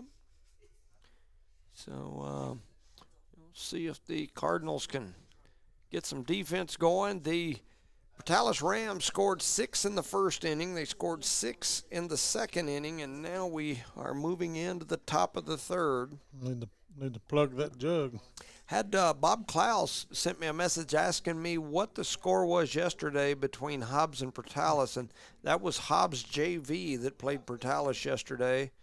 And it was about like this. At one point, though, Hobbs had hit a grand slam and put a bunch of runs on the board, and then Portales just kind of marched on off Just and walked left them away. after a while. But I can't remember the exact score, Bob. I just don't remember. But it was very similar to this situation. When I first got to the game, I think the score was like 12-5 or something like Yeah, that, it and was somebody kinda told out me of they hand. had just hit a grand slam, and then after that, Portales scored a few more runs. So I could probably look. Didn't even think about it, but I could probably pull it up right here on. Let's see what this says. Yeah, they don't have that score on Max Preps. They have the Jow game at 17-0. They have the Clovis game where they played Clovis, but they do not have yesterday's game versus Hobbs JV. So I know it was a fairly significant. Yeah, but I can't remember what either. and like I said, Hobbs Hobbs JV that Hobbs JV group is a good group of kids, and they they at least kept it within reason, but it was they won fairly easily. I just can't remember the exact score. Somebody out there in Cardinal listening land probably knows it. If anybody wants to send it to me, thank you very much. I will relay the info. Yeah, that's Portales teams. They're pretty tough. They swing them bats too. Yeah, they've got one loss on the year, and it was to Clovis in a 4-5 game. So when you're playing the 4, 5, 6A varsities like that, you know you're a pretty tough group. So here comes the next pitch. The first pitch of this inning. It's going to be low and outside for ball 1. So back on the hill is Zamora. He kicks and fires one toward home. It's driven high toward left center field. A lot of running going on, and nobody's going to get to it. Scooping it up is Billy Blevins, and he throws it into second. But that is another single for first. Tez. Yeah, he plays that one right in the middle. Neither one of them can get to it quick enough. And we've got some new players on the field as Holguin is a sub, and he's going to step up to the plate. Young man has not batted yet so far in this game, and he takes a big cut for strike number 1. So runner at first, and Holguin is in the right-handed batter's box. Another big athletic-looking kid for sure. Yeah. Here's that pitch, and it's going to hit him. Donk. And so Holguin gets hit by a pitch. Got right on the helmet. Yep. And this fella, they made another sub. This fella right here's a big old boy, too. He is. They call him Bob. Big old boy. His name, I show it as a hyphenated last name. I'm going to call him Lagarda, Legarda. Lagarda. I'm going to call him whatever he tells me to call him. He's a big boy. There's a drive down the third base line. It's going to be foul. Yeah, that is a big boy. I'm telling you. He looked like he probably played nose guard on a football team. So this Portales group played in the state championship game, lost to Lovington in that championship game, and there's a called strike on the outside corner. I'm not sure our pitcher's as tall as him, and he's out there on that mound. Yeah. It's a big kid. He's a big kid. So Lagarda back on in the right-handed batter's box. Here comes the pitch from Zamora. It's driven high down the line toward left field. Leaping up, trying to make the catch was the left fielder. It went off the wall. They're trying to get it back into the field of play, or back into the infield. And scoring a run on a stand-up double is Lagarda. So Lagarda with a double. Make the score Portales 13, Eunice 1. They're in the top of the third. No outs. Runner standing at second and third. And up to the plate comes another sub. This is a left-hander. Last name is Saunders. I think I heard him say Dillon. So Saunders steps in there, left-hander. Runners at second and third, no outs. There's a drive over toward third. Scooping up on the run is Cerna. He throws it over toward first. And they get the runner going down the line. And so, but and another run run. Comes yeah, in. I was going to say another run scores. So an RBI ground out for Saunders. And I couldn't tell what the number was on this young man. I was doing my notes for that hit. I can't see him. He's turned sideways. I think that might be Luscombe, but I can't tell for sure. He takes the first 11. pitch. That's 11. That is Luscombe. So my vision didn't fail me that time. This young man hit a home run over the left field wall, his last at bat. Here comes the pitch. That one's inside. Runner standing on third is Lagarda for Portales. And so back in there is Luscombe. Luscombe takes a look at it. He's ready. That pitch is low and outside for ball number 2. 2 balls, 1 strike, 1 out. 14-1 is the score. Portales scored 6 in the first, 6 in the second. They've scored 2 here with only 1 out. They got a man on third. Luscombe hit a home run earlier. They're going to throw back over to third and try to pick him off, and he's in there safely. Kind of keep him honest over there. Mm-hmm. So Zamora takes a look at his catcher, fires toward home. They hit it right back to him. He looked the runner back and then throws it over to first. And so grounding out there is Luscombe. And that's 2 away. We got a new player over at first. Who is that? Can you tell? It's Tyson Jones? All right, I should recognize a Tyson Jones when I see one, and that's a Tyson Jones standing on first. He's the new first baseman over there. Made a good scoop right there. There's a drive into left center field. It's way back. It may be, it could be. And it is out of here. That young man has hit a grand slam, a double, and now a 2-run shot over that left field wall. 3 at-bats. Amazing for that young man. Mm-hmm. And Lozano making like Yuli Lozano back in his days, and old Eunice. Slapping him over. Woo. Man, Lozano likes that left field wall, and he likes it even better when he's flying over it. And they've given him a cowboy hat over there, and now he's doing some some dancing out there. Looked like he was at La Sierra on a Saturday night out there, but. So here we go. This is a different batter. This is not Mayberry. Let me see if I can tell who that is. 21 is another sub. That's Garcia. Right field. And he drives it. It gets away from the right fielder, and it's going to roll all the way to the wall. Well, he's turning second. He is running. He's all the way to third. They finally get the ball in, but he's going to reach third on the error from the right fielder. And we're struggling out in that outfield a little bit today.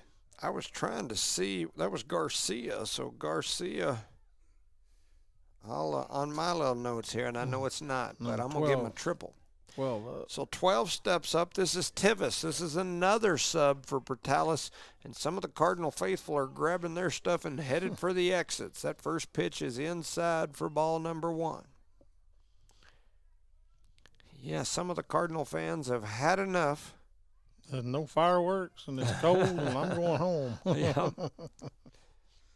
So here comes the next pitch. It's driven high up over second base. Second baseman scooting back, makes that catch, and that'll get the Cardinals out of the top of the third, but not before Portales puts several runs on the board. I can't even see that. What's that score? 16 to 1.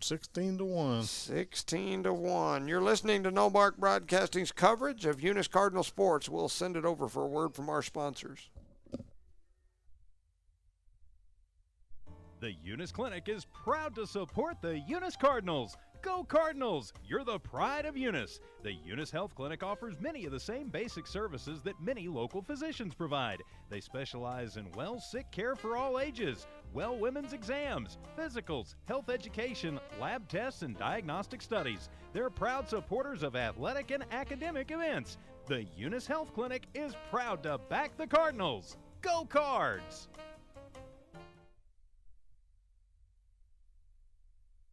Eunice schools are excited to have students and staff back on campus and involved in another successful school term. It's been an eventful year, and the Eunice schools are ready for whatever comes their way. Eunice Public Schools provide high-quality educational experiences in a safe environment. The entire Eunice community is very involved with all levels of sports and academics. Eunice, a friendly small town with a wonderful community and amenities, and a fantastic school system. All right, welcome back, ladies and gentlemen, to No Mark Broadcasting's coverage of Eunice Cardinal sports. As your Cardinals trail 16-1 here as we move to the bottom of the third. We do have a pitcher change, I believe. Number 5 coming in to pitch. 5 is Diaz. And so Diaz steps up on the hill. 2 innings for Gutierrez. Young man did a good job for Portales, holding the Cardinals 2-1 run in those first 2 innings. We need to get some bats swinging and hitting and get our offense going there. Yeah, for sure. It is. Like I said, thing about baseball is you have these games or not sometimes, and all you can do is keep on plugging along. Well, it's a good test for the boys. Heads to the plate. So Eunice has finally made it back to the top of the lineup. Blevins steps in there. Here comes the first pitch. Big breaking ball high and outside for ball number 1. Good eye, good eye. Yep. So Blevins steps back in there. 1 ball, no strikes. Ready to go, the senior. Takes that one outside for ball number 2. 2-0 to Blevins. Diaz, I think it's a Devin Diaz, I believe. I just have D. Diaz on my paperwork, but he's now pitching. He kicks and fires that one, and that's outside for ball 3. 3-0. So 3-0 to Blevins. He takes a look over at Coach Almaguer. Coach Almaguer gives him a few signals, and he steps back in there. Diaz kicks, fires the pitch toward home, and it's going to hit Blevins in the back. Almost got him in the face. He said, man, I got to take a hit. He turned his head at the last minute. It could have been just a ball he had to hit him with. And it got him right square, like between the shoulder blades. I think he rolled his eyes. I'm sure. So Blevins is on first, and that'll bring Bubba Cerna to the plate. Blevins already with a big lead, and now he just stepped out another step with an even bigger lead, and that first pitch is on the inside corner for strike number 1. So 0-1 to Bubba Cerna. No outs here in the bottom of the third. Eunice trails 16-1, and you've got Blevins with the big lead over at first. Bubba in the box. Here comes the pitch. It's driven high and foul right back over the top of us for strike number 2. That's going to ding somebody's car. I might have thought I heard a window break out there. Very possible. So quick work for Diaz as he's back on the hill. Takes a look toward home and his catcher, Bubba Cerna, with the ball or the bat on his shoulder, takes it off, and that pitch is just a bit inside, maybe high for ball number 1. 1 ball, 2 strikes. I can honestly say, of all the years I've been coming here, I've only lost 1 windshield. Yeah? Yeah. Yeah, that's not a good thing. In all the years I've been watching baseball, I've never lost 1 windshield. Don't say that. Big breaking ball comes back in there, just doesn't quite get back in. 2 balls, 2 strikes. You know better than say it in baseball now. Yeah, that's probably true. I better start knocking. I better rock boogie oogie it, or rocky boogie, or boogie boogie boogie rock, or whatever it is Heath Dean says. And so here we go. Blevins with a 2-2 count. Runner on first. Blevins standing over there. There's a high, towering fly ball over toward left. And it's going to hit the turf. Blevins hustling down now, trying to get to second. Goodness. He's not going to get there, as that ball was hit so high, and there was 3 Rams underneath it. And then at the last second, they started looking at each other, and it landed between all 3 of them. Unfortunately, that happened just behind the shortstop, so by the time that ball hit the turf, Blevins then was all the way back near first, and he had a long ways to go, couldn't get there. So that'll bring Big Braylon Jeter up to the plate. Cerna on first, 1 out, bottom of the 3rd. Diaz on the hill for Portales. Kicks, fires toward home. Big breaking ball for strike number 1. That's a good-looking pitch. Yeah, that ball moved probably 2 feet, maybe 3 from the direction it was going. It moved a bunch. So 0-1 is the count. Here comes the next pitch. That's a fastball. The pitcher slipped off the bag or off the mound. And they're going to get the lead runner out there, but Jeter's going to end up on first. Yeah, I don't know what happened to the pitcher. He just slipped, I guess. Yeah, that went straight down. That ball was hit over to his pitching arm side, and as he had just come off, and the pitch kind of takes him the other way, and then he tried to plant his foot and go the other way, and he slipped right off the mound and fell down, but his shortstop did a good job of backing him up, and there's a big breaking ball in there for strike 1. It's Tyson Jones, I believe. It is. Tyson Jones in the left-handed batter's box. 2 outs for the Cardinals. Jeter standing on first. So Jones back in there ready. Big breaking ball. He drives it high up into center field. 2 outs. Wind kind of playing for it, and they're going to make the catch. And so down go the Cardinals, as Tyson Jones made good contact there, but the fly out to deep center field. And that'll move us to the top of the 4th with your Cardinals trailing 16-1. You're listening to No Mark Broadcasting's coverage of Eunice Cardinal Sports.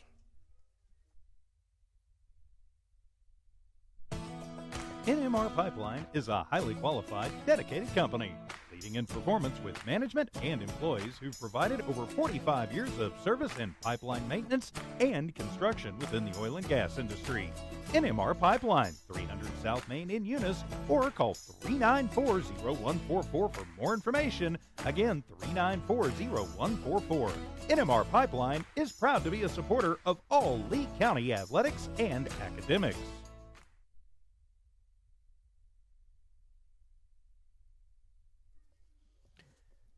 Welcome back, ladies and gentlemen, to No Mark Broadcasting's coverage of Eunice Cardinal Sports.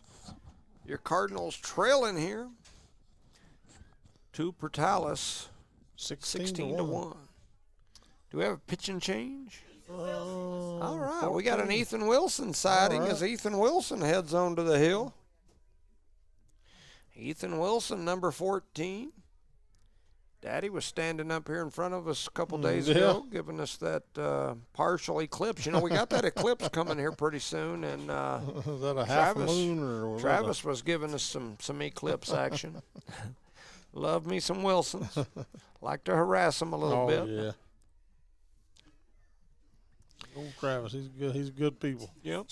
Went to school with Travis, and neat guy. And he's raised some pitchers now. Yeah, man. Old Regan was a heck of a softball pitcher. Took the Lady Cardinals to a championship game, and within, very, very close to having a championship softball team on her arm. So, also a young lady that played basketball for me when I was coaching, and so she was on that team that went to state. Yep. Made the deep run. So. Absolutely. In fact, she's probably tuned in here to watch little brother if she's not sitting out there shivering in the bleachers. Yeah. In the cold winter area. Here comes a pitch. Garcia gonna throw it over to second. He skips it out there, and I believe that'll be the last pitch of the warm-up, and we should be ready to get going here. Ready to rock and fire. Number 5, Diaz, going to come to the hill. Got my kiddo asking me some baseball rule questions that I don't know. Said, when does the run rule kick in? I don't know. 16-1. We think it's the fifth inning. That's what I believe. And Wilson rears back and throws that one just a bit outside. One of our young pitchers here. I believe he's a freshman. Yeah, I think you're right. So he's going to kick and fire. 1-0 is the count, and that one's just a little bit outside and low for ball 2. 2-0.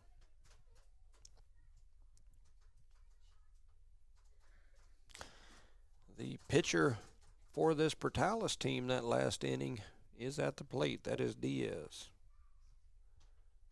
Here comes the pitch.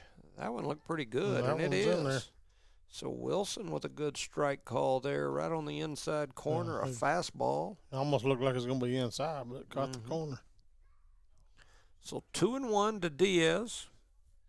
Kevin Garcia getting set up behind home plate as the catcher for the Cardinals. There's a pitch, and it is low and outside for ball 3. 3-1 to Diaz of Portales.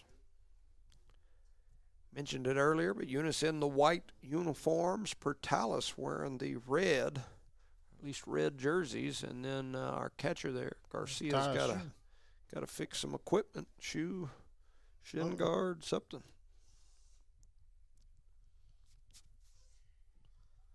Three balls, one strike, no outs.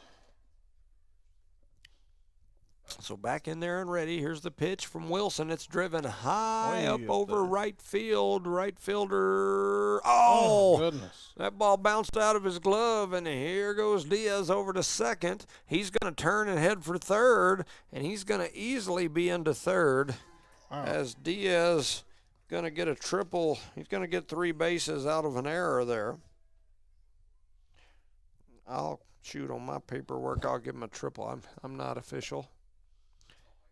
It's the 5th, 10 after the 5th, after 5. So we'll be in the top of the 4th, so we'll have this one and one more if we don't get our bats swinging. Yep. Thank you, Leanne Reeves and Heath Dean, for giving me that rule update. We got plenty of smart folks out there. Man, we do, listening. and I ain't one of them. I'm glad they keep me That's why updated. we have our listeners That's out there. Right. So, runner standing at third, next batter in the box. That first pitch is going to be low and in the dirt for ball 1. This is number 6. This is Novak, M. Novak. And he took ball 1. So back in there, ready to go. Ethan Wilson on the hill, the freshman pitcher for the Cardinals. He's relaxed. Steps back, kicks, fires. A little high, maybe. Yep, for ball number. And Jackie Miller gave me a different number. She said 15 after 4. So Heath and Leanne say 10 after 5. Well, maybe the 15 is after 4 then. Yeah, I don't have any idea. That ball's going to go all the way to the backstop. The runner never made a movement toward home, so he's going to ease on back over there. And Jackie gave me the I'm not 100% sure. I can relate to you, Miss Jackie. Well, we appreciate y'all listening and trying to help us out. And I enjoy the interaction. I'm not 100% sure on anything. We're not the sharpest pencils in the box, but we try to be. That pitch is right down the middle. That's a good-looking pitch from Ethan Wilson right there. 3-1 is your count. 16-1 is the score. We're in the top of the 4th. Wilson back on the hill, ready to go. Takes a look. Kicks, fires toward home. It's high for ball number 4. So that'll send a runner down to the corner in Novak as he gets the walk. And so another sub. This is Holguin. He got hit by a pitch his last at bat. He subbed in for somebody that last time. And so anyway, He's back in there ready to go. Runners at the corners. I expect to see the one on first take off. And he didn't. That ball's right on the outside corner. Strike one. That placement looked like it might have been a ball early on in the game. Yeah. We're getting ready to. Guy Kestner's kid, I'm assuming that's who that is there with him, must be tougher than me because he's out there in some shorts and a short sleeve shirt and some flip-flops just taking it easy. Taking it easy. Them Kestners must have a different kind of blood in their veins than us Joneses, because I'm up here in the booth with a sweater and pants and my jacket. I got a little toboggan, a little beanie with me. So anyway, 1 ball, 1 strike here to Holguin. Here comes the next pitch. And swing and a miss. Strike 2.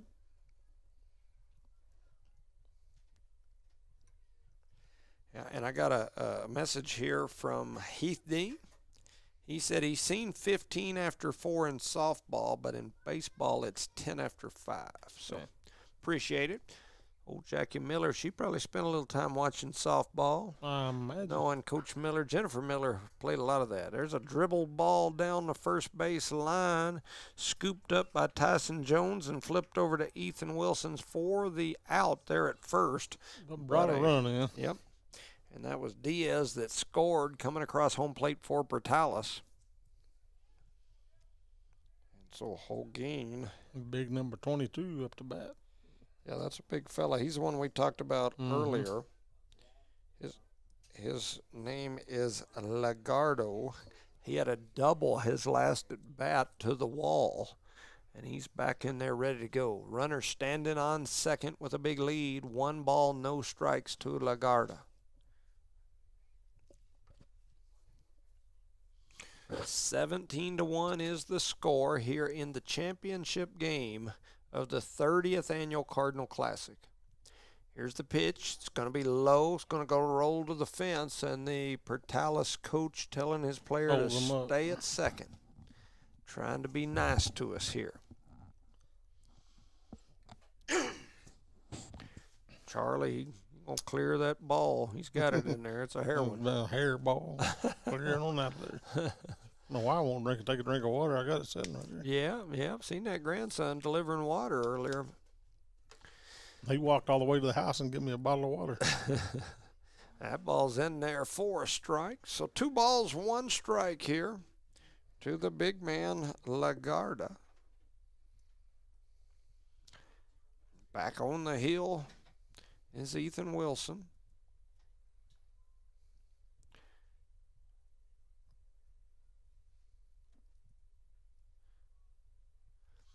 So, slowly getting ready here. Wilson takes a look at him. Looks like that wind's starting to pick up out there in the center quite a bit. Here comes the next pitch. It's in there for strike 2. So 2 balls, 2 strikes. Well, we're supposed to have a high wind warning tomorrow, all day tomorrow. And it might come in a little early. Yeah, it looks like it is blowing out there at center. I can't tell which way that thing's blowing, but it's blowing. So here comes the next pitch, driven right up the middle into center field. Got past the second baseman. And they're going to hold the runners, as they could have easily sent them. They just stopped. Saunders, he subbed in that last inning, had a ground out. He's a left-hander. Jones trying to hold him on over there at first. Nobody holding at third. Here comes the pitch. Swung on, driven foul.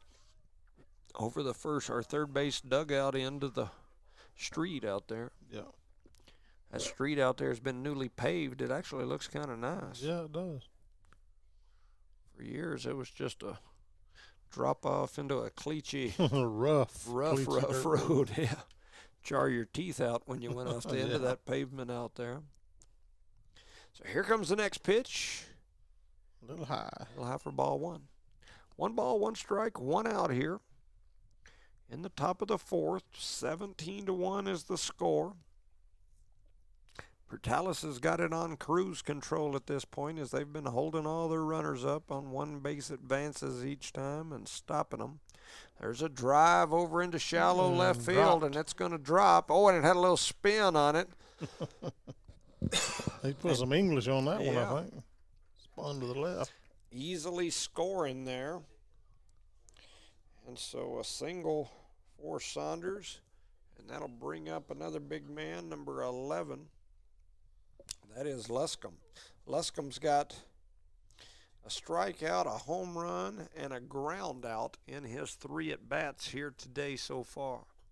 Young man drove it over that left field fence, his 2nd at-bat. So he's in there ready. Here comes the pitch. It's driven high, way up high over the top of us, and it lands on the netting right here near the near the press box. And it'll stay on the net. Yeah, I was gonna say it ain't coming back to you. You know, holding these runners up and playing the game like they're playing, that's kind of a polar opposite from last night, you know, as far as the coaching staff on the other side of the fence. Yeah. And when you have a game that's out of hand like this, sometimes it's easier to do that when you have one that's real close and competitive. But here comes that next pitch, big breaking ball. It's down the middle for Wilson. That's a good-looking pitch. Yeah. So 18-1 is the score. Runners at first and second with Luscombe at the plate. Up next would be a young man who has absolutely hammered the ball today. And bases loaded with that young man up would not be good for anybody. He's had, what, 2 home runs? Yeah. One of them being a grand slam. Yeah, he's already hit a grand slam, a double, and another home run. And that ball is driven over toward third. They're going to flip it to second and then try to throw it to first. I thought he might have tagged that one runner, but I guess he didn't get to him. So, Luscombe with the ground out is ultimately what that was on the fielder's choice. So now we're going to have runners at first and second, and up comes number 4. Up comes our slugger. Lozano, not to be confused with Yuli Lozano, a former Eunice Cardinal slugger. This young man's got a grand slam, a double, and a home run, and he's got 2 men standing on base. They're on the corners. He's in there ready, facing the freshman pitcher from the Cardinals, Wilson. Here comes the first pitch. It's low and outside for ball number 1. Good save there by Kevin Garcia. Not sure if any of the runners were moving anyway. But so Wilson taking a look down at Garcia, the senior catcher. Gets the signal, looks over toward first, looks over toward third, kicks and fires toward home. It's driven right up the gap. And the Portales runner's just going to easily trot over to the next base. So that young man now has a double, a single, a home run, and a grand slam. Wow. So if they could somehow get around again and he could hit the triple. Have it all, huh? Man, he'd have it all for sure. Runners on first and second. Score now 19-1. I believe this is Garcia, and he hit what probably should have been a single his last at bat that he turned into a triple off the error, and that is Garcia. Swing and a miss. 0-1. Strike 1. So stepping back in there, trying to get that baseball out of the net. So I'm entertained just watching them. Give us something to do, huh? Yep. And they got it. Now if they can get that pole thing out of the net, they'll be even in better business. Swinging for strike 2. 0-2. 0-2. So 0-2, 2 outs here. And so Garcia back at the plate. Runners at first and second in a 19-1 game. Here comes the pitch. It's low and outside for ball 1. Oh, 1-2, 2 away. 1 pitch away from shutting this inning down.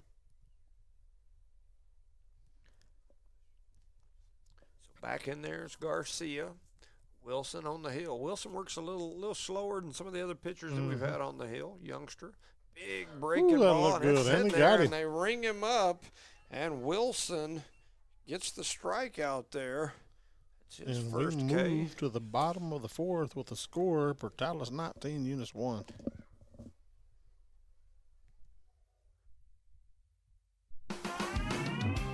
Eunice Pump and Supply has been around for over 30 years and is excited to continue their services to the community. They take pride in their employees and their hard work and dedication, and most importantly, take pride in the youth of Lee County. Eunice Pump and Supply is a proud supporter of all Lee County athletics and academics.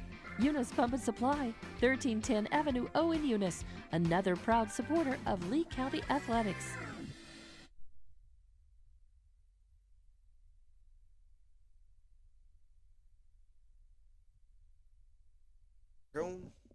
All right, welcome back, ladies and gentlemen, to No Mark Broadcasting's coverage of Eunice Cardinal sports. Something I meant to do yesterday, and I forgot. I've been trying to do this, is some birthday shout-outs. I'm going to give my birthday shout-outs for yesterday's birthdays. Debbie Kerbo from Debbie's Country Kitchen, one of our fine establishments to eat that often sponsors our broadcast. We appreciate you. Happy birthday, Debbie. Happy birthday. Misty Klaus, it was her birthday yesterday as well. Another longtime Eunice Schools employee. Mm-hmm. Don Owings, one of my neighbors over there. Happy He's birthday, not a neighbor Don. today. He's on the road. That's I've been true. watching him Yeah, he's He's, headed for Utah. headed down the highway. Lauren Marquez, another former Eunice Cardinal. Happy birthday. And then today, of course, we've got Haley Jones. Haley Jones was named to the all-tournament team over there at the Dexter tournament, I believe, for the Lady Cardinals. And then Miss Riley, we wish you all happy birthday. And one more late one from Yep. my wife. Oh, she yeah? turned 29, I think, a couple of days ago. All right. Well, happy birthday. To Denise Fairbrush. Yep. Yep. So stepping up for the Cardinals is number, I couldn't see whose number that was. Is that Kevin Garcia? Maybe a 3? What goes behind him? 9. 9. I ain't got a 9. There it is. It's Luis Zamora. Luis Zamora had a single his last at bat. Two balls with no strikes. That one's going to be outside.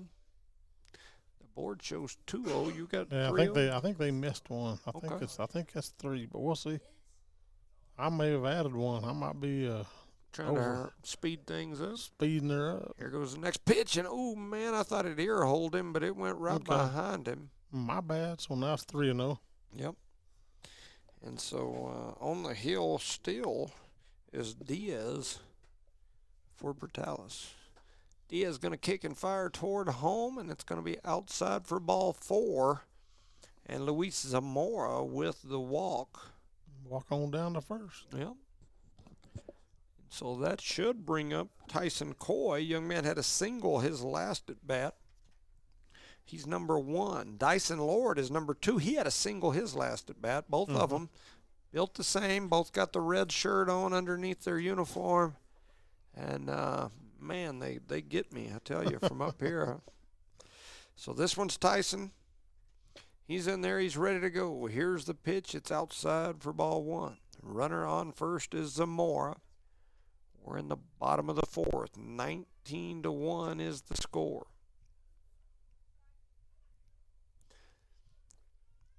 Coy's back in there ready. Here comes the pitch. Outside for ball number 2. 2-0 to Tyson Coy.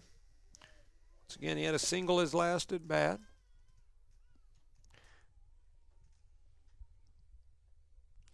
He's going to step back in there. Diaz on the hill for Bertalis, kicks, fires. There goes the runner, and they throw that ball all the way to the backstop, and easily into second was Zamora. And he slid into second, and then kind of he kind of grimaced there, looking down his leg like maybe the slide hurt. But, so that's going to make it 3-0 to Coy. Here comes the next pitch, and it's high for ball number 4. So Coy earns a walk. That's Tyson Coy. And runner's on first and second now.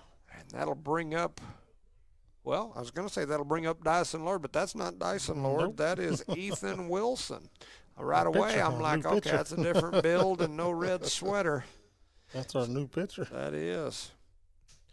So Ethan Wilson going to come to the plate. Steps in there ready. He's got runners at first and second, no outs. He squared around, going to bunt there, and that ball goes all the way to the backstop. The runners are going to advance Got to him around second and anyway third. without a bunt. Yeah. Yeah, he squared around, going to bunt. And then I think I saw right there, I think Coach Almaguer gave him the "here you can swing now." But I guess a bunt here, practice bunt, would possibly score some runs. But anyway, he takes that one for ball 2. 2-0 is the count here to Ethan Wilson, the freshman. He's on the hill for the Cardinals now on the defensive end. We've had 10 straight balls thrown. Wow. Runners at second and third for the Cardinals.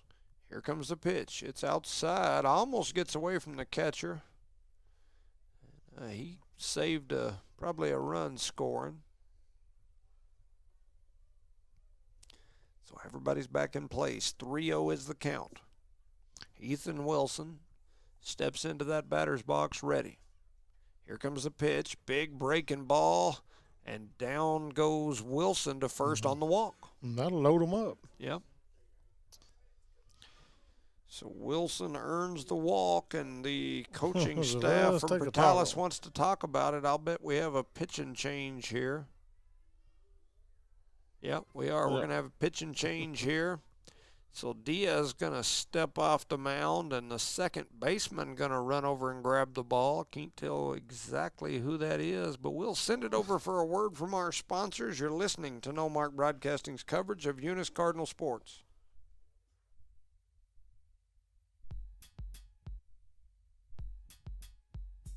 Devon Energy is proud to support the athletic programs of Eunice High School this season. By partnering with local schools in Eunice, Devon is making an investment in the long-term future of the community. Sports teach discipline, teamwork, and leadership. Skills our youth will use to succeed for a lifetime. From the Devon team to yours, Devon Energy wishes you good luck this season both on the field and in the classroom. Go Eunice Cardinals!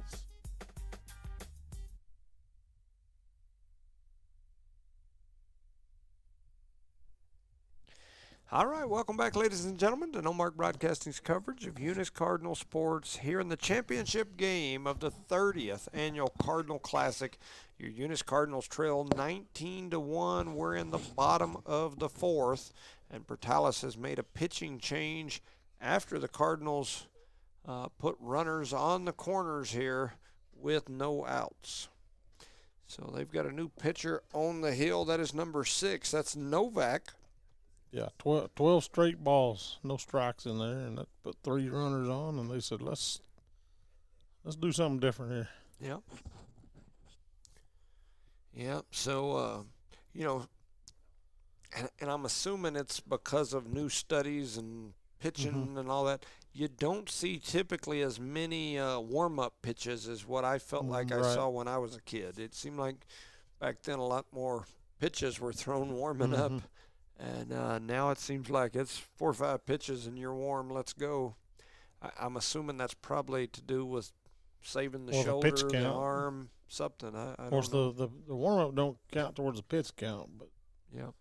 Well, and they didn't have all those pitch counts when that's why they put the pitch count in, like you said, to save that shoulder. Yeah.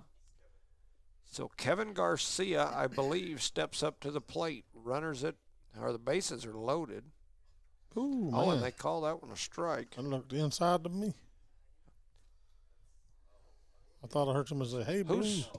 Who do we have? Is that Kevin Garcia that's batting? I believe that's right. And that is a that looked ball like it was the same spot. 1 ball, 1 strike. Yeah, I believe we've got Kevin Garcia here. Like I said, we're sideways. Yeah, number to 3. him, so Number it's 3, hard to Kevin throw. Garcia. So bases are loaded, no outs. Garcia at the plate. Here comes the pitch, and it's going to hit him. And so Garcia's going to head down to first. He's going to walk a run in on the hit by pitch as Zamora steps on home. And we'll take it. Yep. Every run counts. And I couldn't see who this one was. Could you tell when he came out? No, I can't see his number from this angle. They come out facing you, and if they don't turn, you don't get that number. they don't come around the corner for me where I'm up, because I'm up against this corner. I can't see them until they step out of the box, usually right here if I can see them, and he didn't step out of the box. Ball one. Who's batting? High-End Castro. All right, we got a High-End Castro sighting. So High-End Castro comes to the plate for the first time. Bases loaded, and he almost got ear hold. As he did the limbo like I used to do at the skating rink, listening to some Belle Biv DeVoe or something. Some Bobby Brown. That was, back in the day. I was doing the limbo act. But anyway, bases juiced. Castro back up there, and he drives it right over toward third. And the third baseman made a good grab and then dove back to third trying to get the runner. He almost got him. And so Castro with the line out.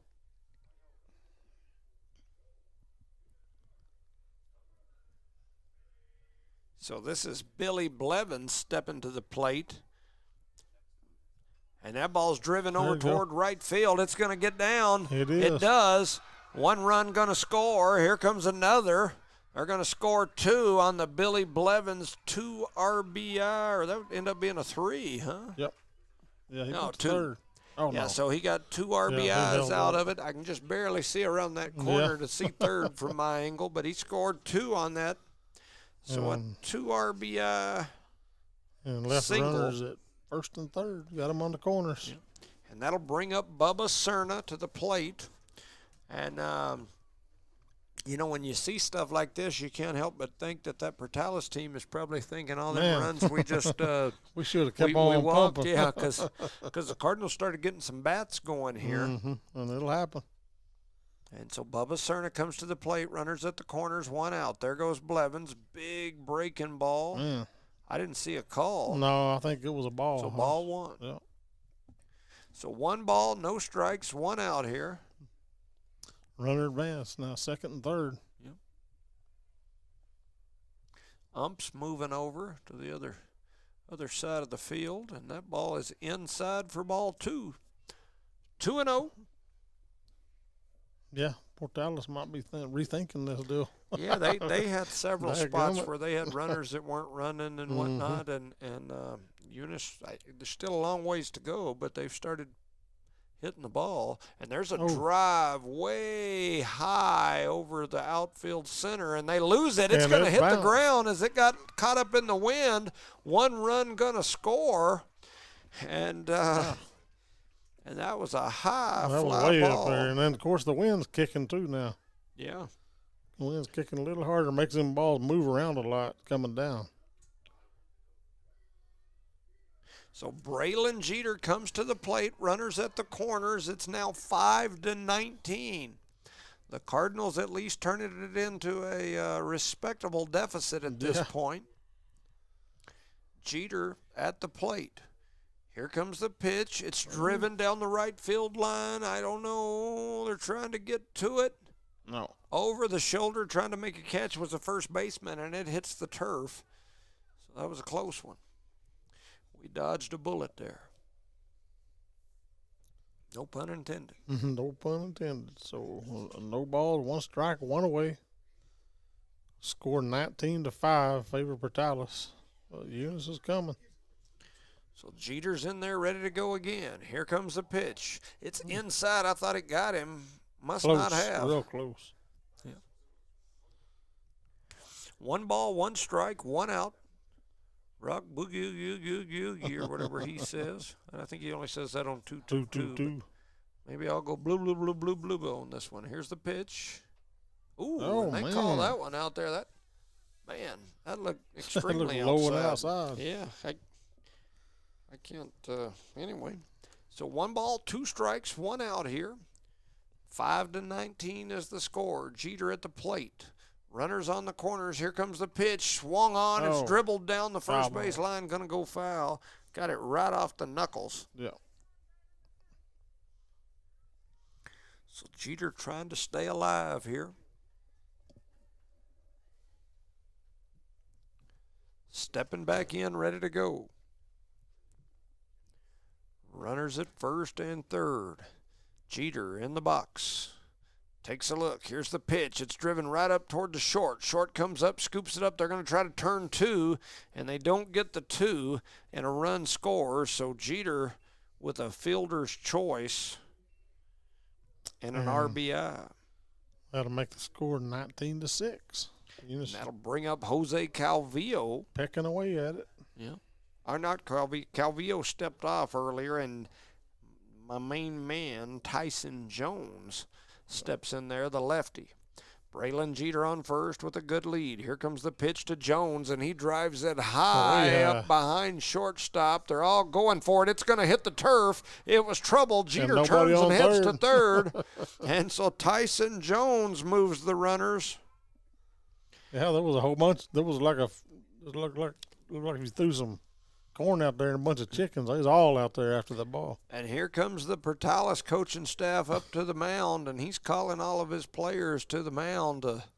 He wants to talk about it a little bit to get their heads back on. We've got a 19-6 game, and like I mentioned earlier, I bet that Portales coaching staff at this point is thinking, dang it, because as you mentioned, they were being nice and showing that good sportsmanship and not sending runners in, and now the Cardinals are starting to peck their way back into this thing. It's still got a long ways to go, especially in a baseball game. If it's a football game, it wouldn't be quite so far. But when you get one at a time, it takes a minute. Yeah, still, 13 down? 13. And so coming up to the plate, I can't even tell. I got a young man standing in my path. There's a drive down the left field line, and it's going to be about a foot out. Man, I couldn't tell who's batting. Number 9. 9 is Luis Zamora. So Zamora in that right-handed batter's box. And foul ball for strike 1. Yep. Runners at first and second. Zamora started finding his rhythm a little bit. Mm-hmm. He's made some good contact, and he drives that one high and foul. Ooh, man, that was somebody's car or something that got slammed. You could hear it from here, and then you hear somebody say, "Oh, man."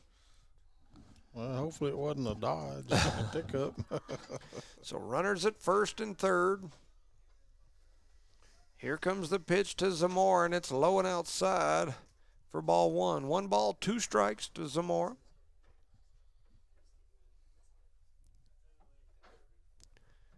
Cards hanging around here.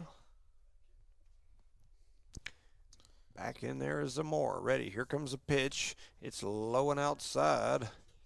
And the runner going to advance to second. So that's Tyson Jones as he scoots over there to second. 2-2-2. What do you say? Boogie, woogie, woogie. Boogie, oogie, oogie. Boogie, rock, boogie, oogie. Boogie, rock, rocky, boogie. Something, whatever he says.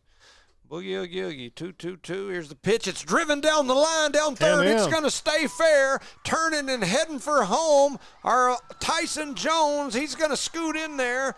A 2 RBI double for Zamora. And here we go. It's one of them 2-out rallies again. Yep. Yeah, Zamora with a good piece of hitting here as he's now got a single, a walk, and a 2 RBI double.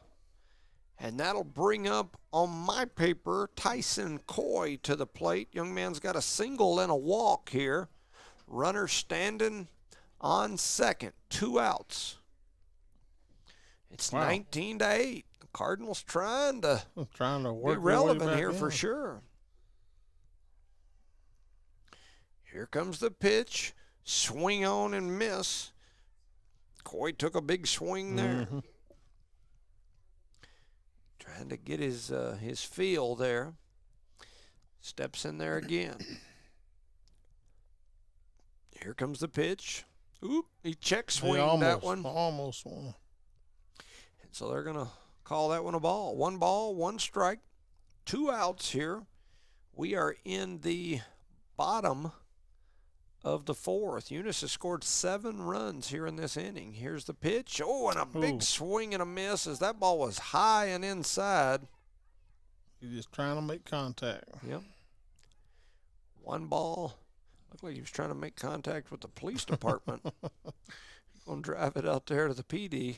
1 ball, 2 strikes. There goes the runner, and that ball gets away. And I thought, he thought about coming yeah, home. he was going to try to steal 2 bases at once. And so Eunice now with a runner at third, and 2-2-2. Coy at the plate. Rocky boogie oogie rock. Boogie. He must have come up with that over a couple of beers, reckon. It's very possible. Stepping back in there, here comes the pitch. It's driven toward right field. It's a shot. Oh, and the right fielder couldn't pull it in. A run's going to score. Coy headed for second. He's going to turn now and keep going to third. He's on his horse, and he slides into third. What a hit by Tyson Coy.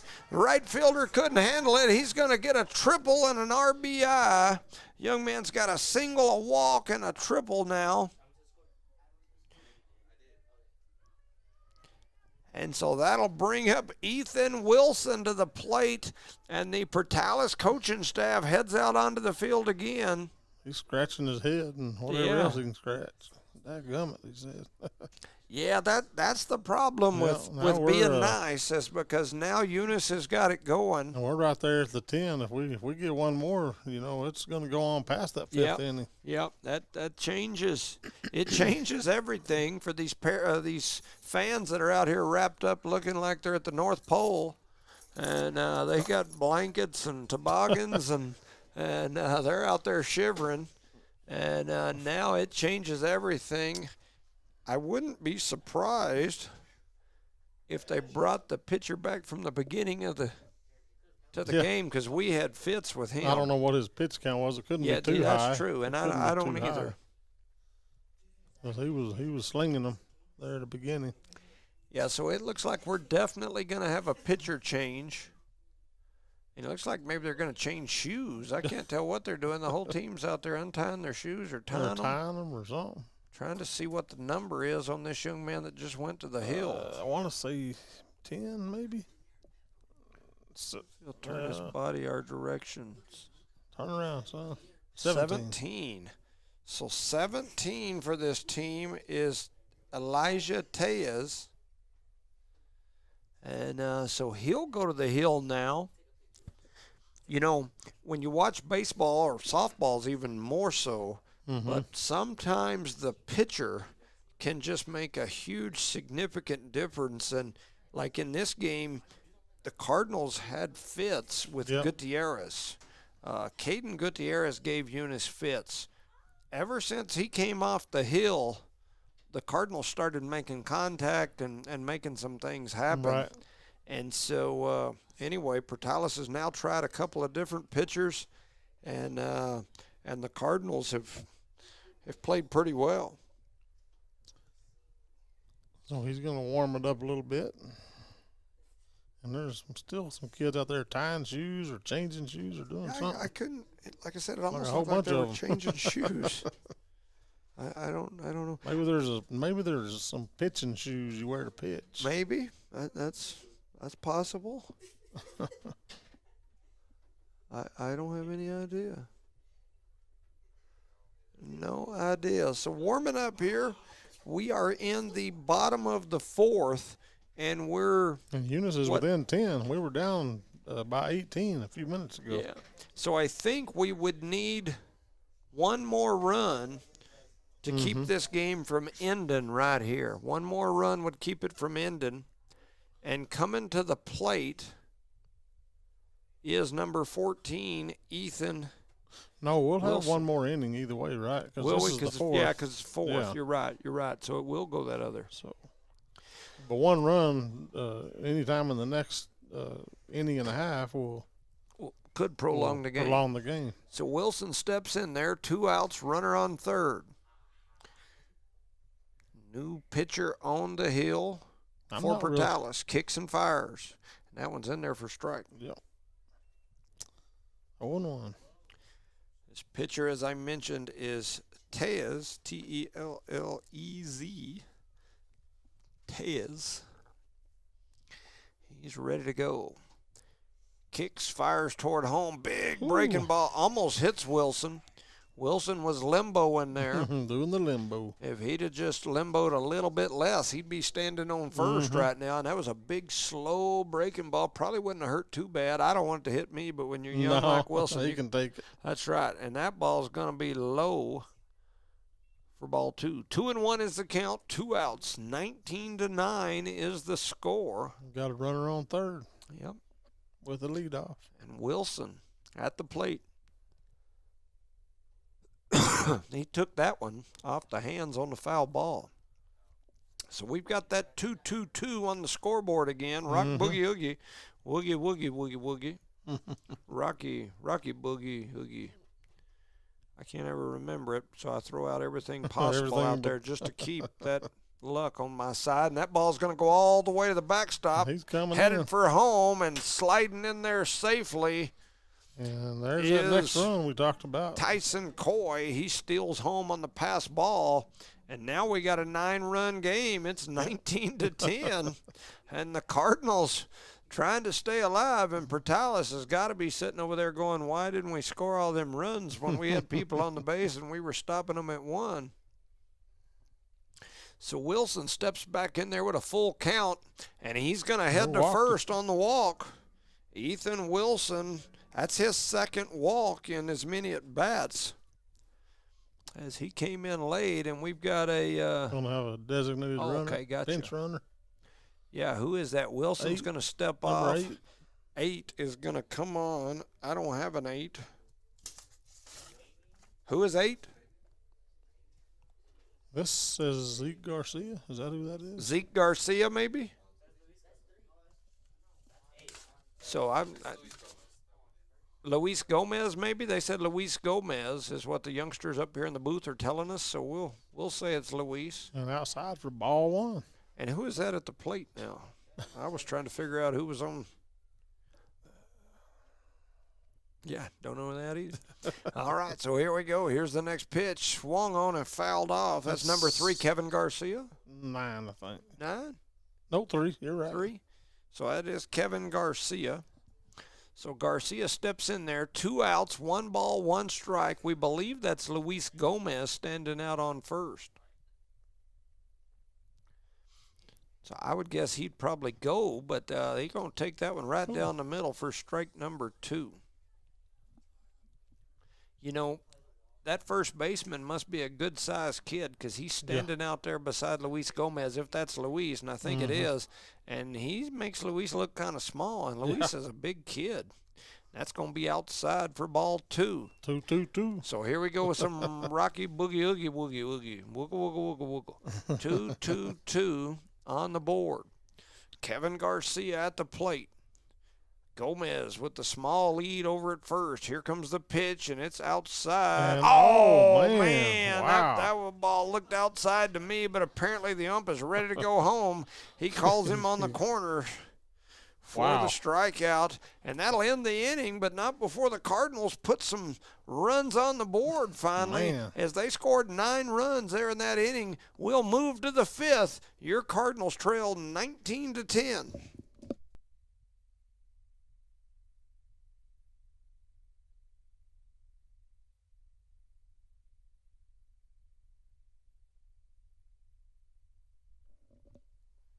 All right, welcome back, ladies and gentlemen, to No Mark Broadcasting's coverage of Eunice Cardinal Sports. We've got a pitch and change here. I got a question here in my messages from Bob Klaus, one of our great listeners out there. We appreciate you, Bob. It says, Jimmy, you've referenced that this is the 30th annual Cardinal Classic. How many have Eunice won during those 30 years? I don't know that answer. They throw them hard questions at you. Yeah, that's a good one right there. I don't know. I don't know that answer. Well, I bet you we got some listeners that somebody can tell us. Yeah, somebody might could. If you're out there listening, somebody like a Heath Dean, I know he's been listening today. I don't know if any of them might know that answer. I do not. How many times have the Eunice Cardinals won the annual Cardinal Classic baseball tournament? I believe they won last year for sure, but I do not know historically how many that they've won. I don't know. I think somebody turned our air conditioner on. Air conditioner? Ooh, yeah. They got the AC blowing? It feels like it. They may be tougher than us over there. They may be part, they may be like the group over there from Hobbs. Where the shorts and the snowstorm kind of fellas. Yeah. And when you get old like us and you got that thin blood, you start shivering. I got Leonard Skinner White's over there, and his blood's got to be as thin as mine or thinner. Gotta be. Huh? Yeah. And I take them pills that make mine thin. Yeah, me too. Every single day. Yeah, it's hard work getting old. Blood thinners and all that stuff. After I had all the blood clots and all them surgeries and the bypass, they stuck me on all that stuff. So anyway, we got a 19-10 game, and a new pitcher on the hill is that's right. Who'd they tell us? Number 10. Number 10, Isaac Morales. Morales played a lot of minutes last year for this team, a lot of innings. Yeah, he was the catcher last year, and the catcher for the Cardinals had had some injuries and things late in the season, and Morales came up there. Not a very big fella, but man, he did an amazing job for a tiny little fella last year. Oh man, there is a drive that hit the moon and then fouled out, and it is foul ball. That ball landed it was foul, but we didn't even go for it over there, really. Just let it go. Yeah. I mean that. I think that wind might have held it up a little bit too. Yeah, and that's possible. So Isaac Morales on the hill, kicks and fires this one. That's a big breaking ball that almost got back I thought in he there. got him. Yeah, I did just well. It's number 12, Tivis. Young man flew out. He had a fly ball that was caught in his last at bat. I'm expecting some of you knowledgeable folks. I'll start sending them messages. I said, Jackie Miller said, we've got a lot of wins. So she doesn't know for sure the number, but a lot of them. Not an exact number, but that's a lot. That is true. That is true. Appreciate you, Casey Gage, for listening as well. Oh, man. He called that a ball? Ball. So 3 balls, 2 strikes. We got a full count here. Noah Mendoza out there listening. The Dozers. Dozer. And that last pitch is going to be outside for ball 4, so that'll send the leadoff runner of this inning over to first. And that was Tivis. Bring up number 5. So number 5 is for them. Diaz, a young man, had a triple his last at bat. So Diaz steps up there, no outs, runner standing on first. Here's the pitch. It is just outside for ball 1. Diaz wanted that one. He was leaned out, had his arms cocked, looking like he was going to swing, didn't. We've got a timeout on the field as Coach Almaguer heads out to the hill, going to talk to his team as the whole infield heads in. We've also got Mayor Billy Hobbs, one of our sponsors, the City of Eunice. Mayor Hobbs walks in. He washed some of that, where his nose is running off his mustache right there. He kind of wiped it off, and now he's headed up here trying to get a close-up. Probably wanting some TV time. He's ducking over, but he ain't ducking very far. And he's going right there. That was him, the one, the only, the mayor. The Billy. Billy Hobbs. The Billy Hobbs. And the talk is over after the umpire went out and said, hey, are y'all done yet? My wife trying to buy something. She's sending me a message here saying she found something to buy that's usually a lot more than it is, what I think. Well, get 2 of them. It's on sale, of course. I always tell her if a Lamborghini is, $200,000 and that's cheaper than it normally is, that mean we need to go buy a couple? I need a couple of them. That's right. And the runner's going to take off. And he's not going to get there. And did they call that a strike? Strike call. So 1 ball, 1 strike here. So they're back to stealing. Yeah. I kind of figured that. Yeah, there's no more standing on the base waiting on let's move, boys. Yeah. So Diaz steps back in there. Got a runner on second now. 1 ball, 1 strike, no outs. We're in the top of the 5th. Here comes the pitch. Driven foul into the netting. Make it a strike 2. Yep. So Diaz steps back in. The ball's I don't know where he was throwing that ball to. Coach on the Brutalis side threw the ball over to the Eunice dugout. Yeah, playing catch.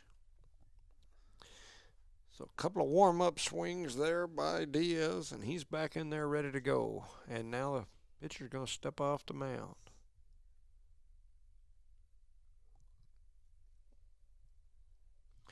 It's 9:05 here on a Saturday night. Got a cool for sure wind. And there is a big breaking ball that's in there. Ring him up, set him down. As Morales throws him the yanker ball and tells him to have a seat. Brings up number 17 for the Portales Rams. 17 is Elijah Tejas. He is the latest pitcher for this Portales team. 1 out. Here comes the pitch from Morales. Big breaking ball and a check swing, strike number 1. Man, little Morales got a little breaking ball. Bringing it. It ain't moving very fast, but it's covering a lot of territory. That's a big curveball he's throwing there. So he takes a look over at second. Here comes the pitch. It's down the middle. It's driven over into left field. Making the turn is Portales. They're going to throw it, and he's going to cut it off, and they fire it home. And it was a close play at home, but they're going to call him safe. And into second is the base runner. That was close. If it was a couple seconds earlier, and he'd have got that out. So a couple seconds, he'd have definitely had him, huh? Yeah. And so that'll bring up. Can't tell if that's Swift. Well, I missed that one. Can't tell if that's Swift. Normally it would be Swift, but they made so many substitutions that my lineup is not as smooth as it used to be. And that ball's driven foul into the parking lot. That's 24, so this is Holguin. He got hit by a pitch and then a ground out in his first 2 at-bats, or only 2 at-bats. It's a 20-10 score here, and that at least forced the Cardinals to and he gets hit right upside the high shoulder area. Almost got him in the ear. Umpire jumped up, headed for the dugout. Looked like he needs some balls. I don't know what he was. Maybe is that what he's wanting? Yeah. He jumped up and looked. I thought he was going to. I thought not chew again. On somebody. I thought, man, not again. He was stepping. That way. He just needed some balls. I guess he needed a few baseballs. And as soon as I saw him jump up. Well, we have hit a lot of balls out of the park tonight, a lot of fouls, and probably got 2 or 3 in the back of my pickup and everything else. This is the big man, Lagarda. Yeah. He had a double and a single in his 2 at-bats, and he steps back in there ready. Runners at first and second. This Portales team looks like they're getting going again, trying to get back in the rhythm. So let's turn this truck back on. Don't let it idle no more. Yeah. So Lagarda's in there. Runners at first and second. Morales on the hill. Kicks and fires toward home. It's driven over toward third. Oh, it was off the glove of Cerna, and it's going to go into center field of all places. Kind of a weird deflection. And then they fire it back in play, but not before Portales puts another run on the board. It's 21-10.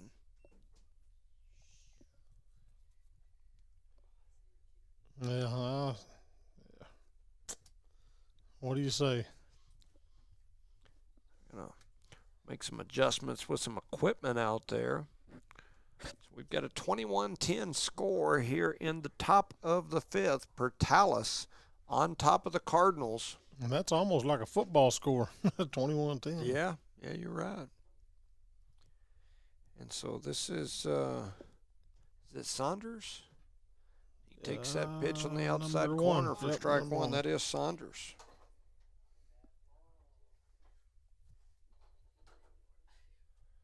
So Saunders steps back in there. 0-1 is the count. Runners at second and third and one out. Here comes the pitch. Swung on and fouled off for strike number 2. So 0-2 to Saunders. That's going to end up in somebody's front yard or maybe backyard. Yeah, I would be interested to know how many times these houses right across the street have ended up with broke windows. I'm okay. Thank you. Not open. I'm okay. I'm good. Yeah, I'm pretty good. I'm pretty good. I appreciate you, though. All right, here comes the next pitch, and that one just slipped plumb out of his hand. They throw it toward home, and he's going to slide in there safely. And so run's going to score on a pass ball. That was Holguin that stole home on the pass ball. So 1-2 with one away. And 22-10 is your score. Saunders at the plate, the lefty, steps in there ready. Runner at third. And they throw it over toward third base just to keep them honest, does Morales. Decent little move there. Yeah. Didn't even have anybody over cover, and he threw right to the base. And Cerna come all the way from his little spot over there, caught it on the run right over the base, and that pitch kind of looked like it slipped out of his hand like the last one. A little wild. Yeah.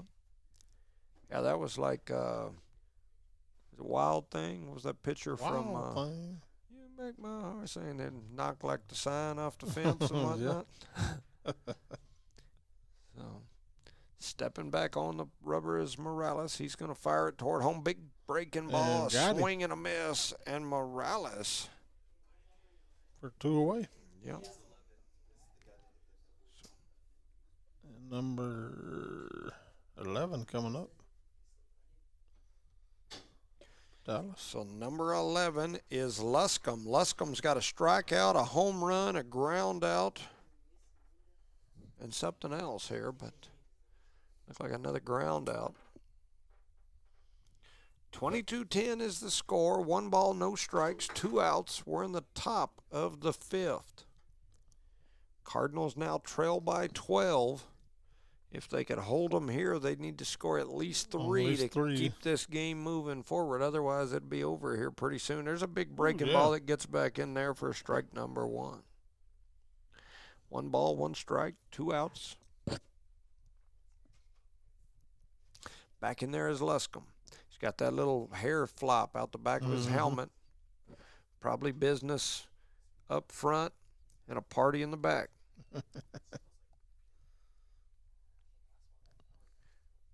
2 balls, 1 strike, 2 away.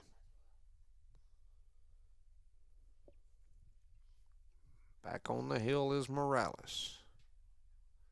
Takes a look at his catcher, kicks, fires toward home. It's driven down the third base line. It's going to roll way back there. All scooping the it up, throwing it in towards second. They're going to turn him 2. And I think I thought they had him. Wow. Oh, he dropped the ball. Came out. He dropped the ball, but they had him there at second. Wow. That was a good throw. Yeah, they fired it in there. And I thought they had him at second, but he got in there. Ball rolled out. So Luscombe with the double.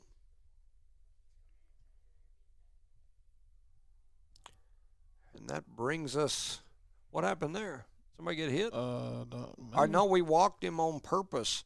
That is the young man that's got the grand slam, a double, a home run, a single, and a double. So they didn't want him to hit this for his the first cycle. walk? So first walk. Yeah, they walk him. And so that'll bring up Garcia. The young man had a triple earlier as well. It was an accidental triple, but nonetheless, he hit it to the outfield, a couple of errors. Next thing you know, he was standing on third. So on my notes, I give him a triple. Probably hadn't officially won, but runners at first and second.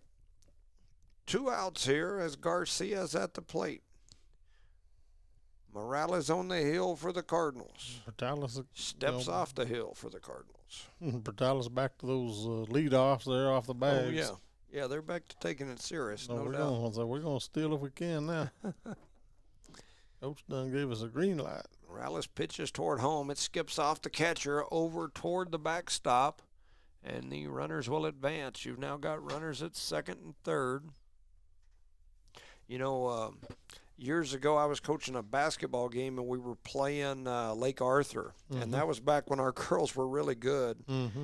And in the first half, we were winning by like 30, and I was subbing in 5 at a time and messing around. Next thing you know, third quarter, they got hot and knocked down 4, 5, 6 threes, and we ended up going into overtime and just barely winning that game. And we were one of the top-rated teams in the state at that time, and I think Lake Arthur was like 1-10. And almost took you down. Huh? I learned real quick that you better keep your head in the game, because sometimes it'll come back to bite you. Come back and chomp on you a little bit. As a coach, sometimes you take your foot off the gas with your team, and some folks say, well, that's the nice thing, the polite thing, the right thing to do. Then your truck stalls. But yeah, sometimes your truck stalls and can't get going again, and it'll bite you. I've had it bite me. So Portales kind of looked like that for just a minute. Now they're trying to get things going again, and that ball is outside, so there's another walk. That was 21 Garcia. He gets the walk. Bases loaded. And coming up. Number 12. Number 12 is Tivis. D. Tivis. He's got a fly out, a walk, and a strikeout. And he heads up with the bases juice. 2 outs. Just need an out here for the Cards. And that first pitch is in there for strike number 1. See if he can get out of this inning here. With them bases loaded. Yep. Trouble.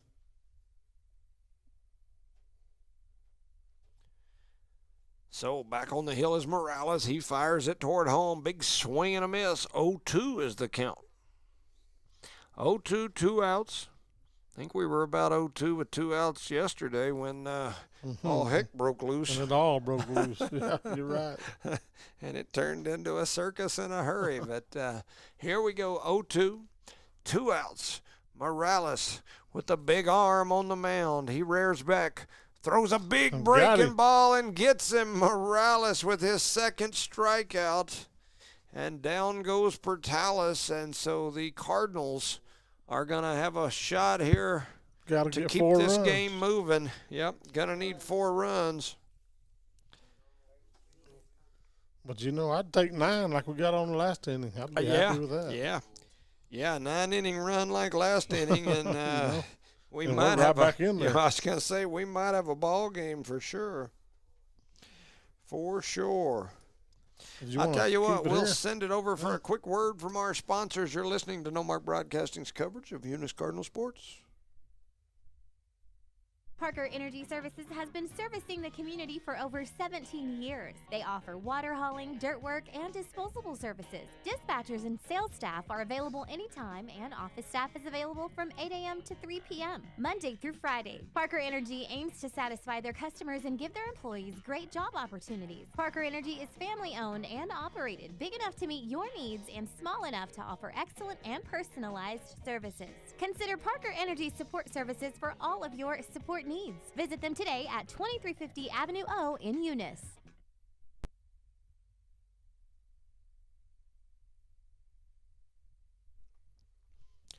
Welcome back, ladies and gentlemen, to No Mark Broadcasting's coverage of Eunice Cardinal Sports, here live on the 30th annual Eunice Cardinal Classic Baseball Tournament. This is the championship game between your Eunice Cardinals and the Portales Rams, the 2A Eunice Cardinals, the 4A Portales Rams. And Eunice is kind of pecking our way back into this thing a little bit. Who is that one at the? I thought it was. Is that High and Castro? High and Castro. All right. For ball 1. We'll call him High and Castro with a line drive. Smack for an out, his last at bat. He takes a big swing at that one. for strike number 1. 1 ball, 1 strike to High-End Castro. We're in the bottom of the 5th. Cardinals trail by 13 here. They got it within 9. And then Portales scored a few more runs, and that one's in there for strike 2. So 1 ball, 2 strikes. Castro steps back in. Tejas on the hill for Portales. Takes a look at his catcher, kicks and fires it toward home. A swing and a tip for us. Did it hit did the ball end up on the ground? I thought if he tipped it and he caught it, it was strike 3, but apparently not. I don't know what happened there. I'm happy with it, but whatever. Yeah, I'm not sure what happened there. I'm not sure. Here's the next pitch, and that one's in there. Ring him Oh, up. man. Strike number 3 as High-End Castro goes down. Portales is playing with a little pep in their step now. So we're back to number 11, Billy Blevins. The senior comes up to the plate. He had a strikeout. He got hit by a pitch, and then he had an RBI or 2 RBI single his last at bat. He takes that first pitch on the outside corner for strike 1. Don't think That Blevins. strike zone's widened out a Man, little yeah, I bit. was going to say that. That strike zone's widening on out there. The angle that I've got, if that ball's in the other batter's box, there's no way. And then he drives that one over toward the shortstop. The shortstop slipped at first and then comes up and catches it. And so a line out by Blevins. 2 away. Yeah. And so that'll bring up Bubba Cerna to the plate. Young man's got a strikeout, a single, and an RBI single in his 3 at-bats here tonight. He steps in there ready to go. 2 outs here. A big swing and a miss.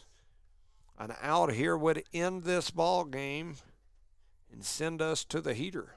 Yep. So Bubba Cerna steps back in. 0-1 is the count, right? Yeah. He's ready to go. Here comes the pitch. Swing on and miss for strike number 2. 0-2 is the count. 2 outs. 23-10. Yeah, 23-10 is the score. We're in the bottom of the 5th here.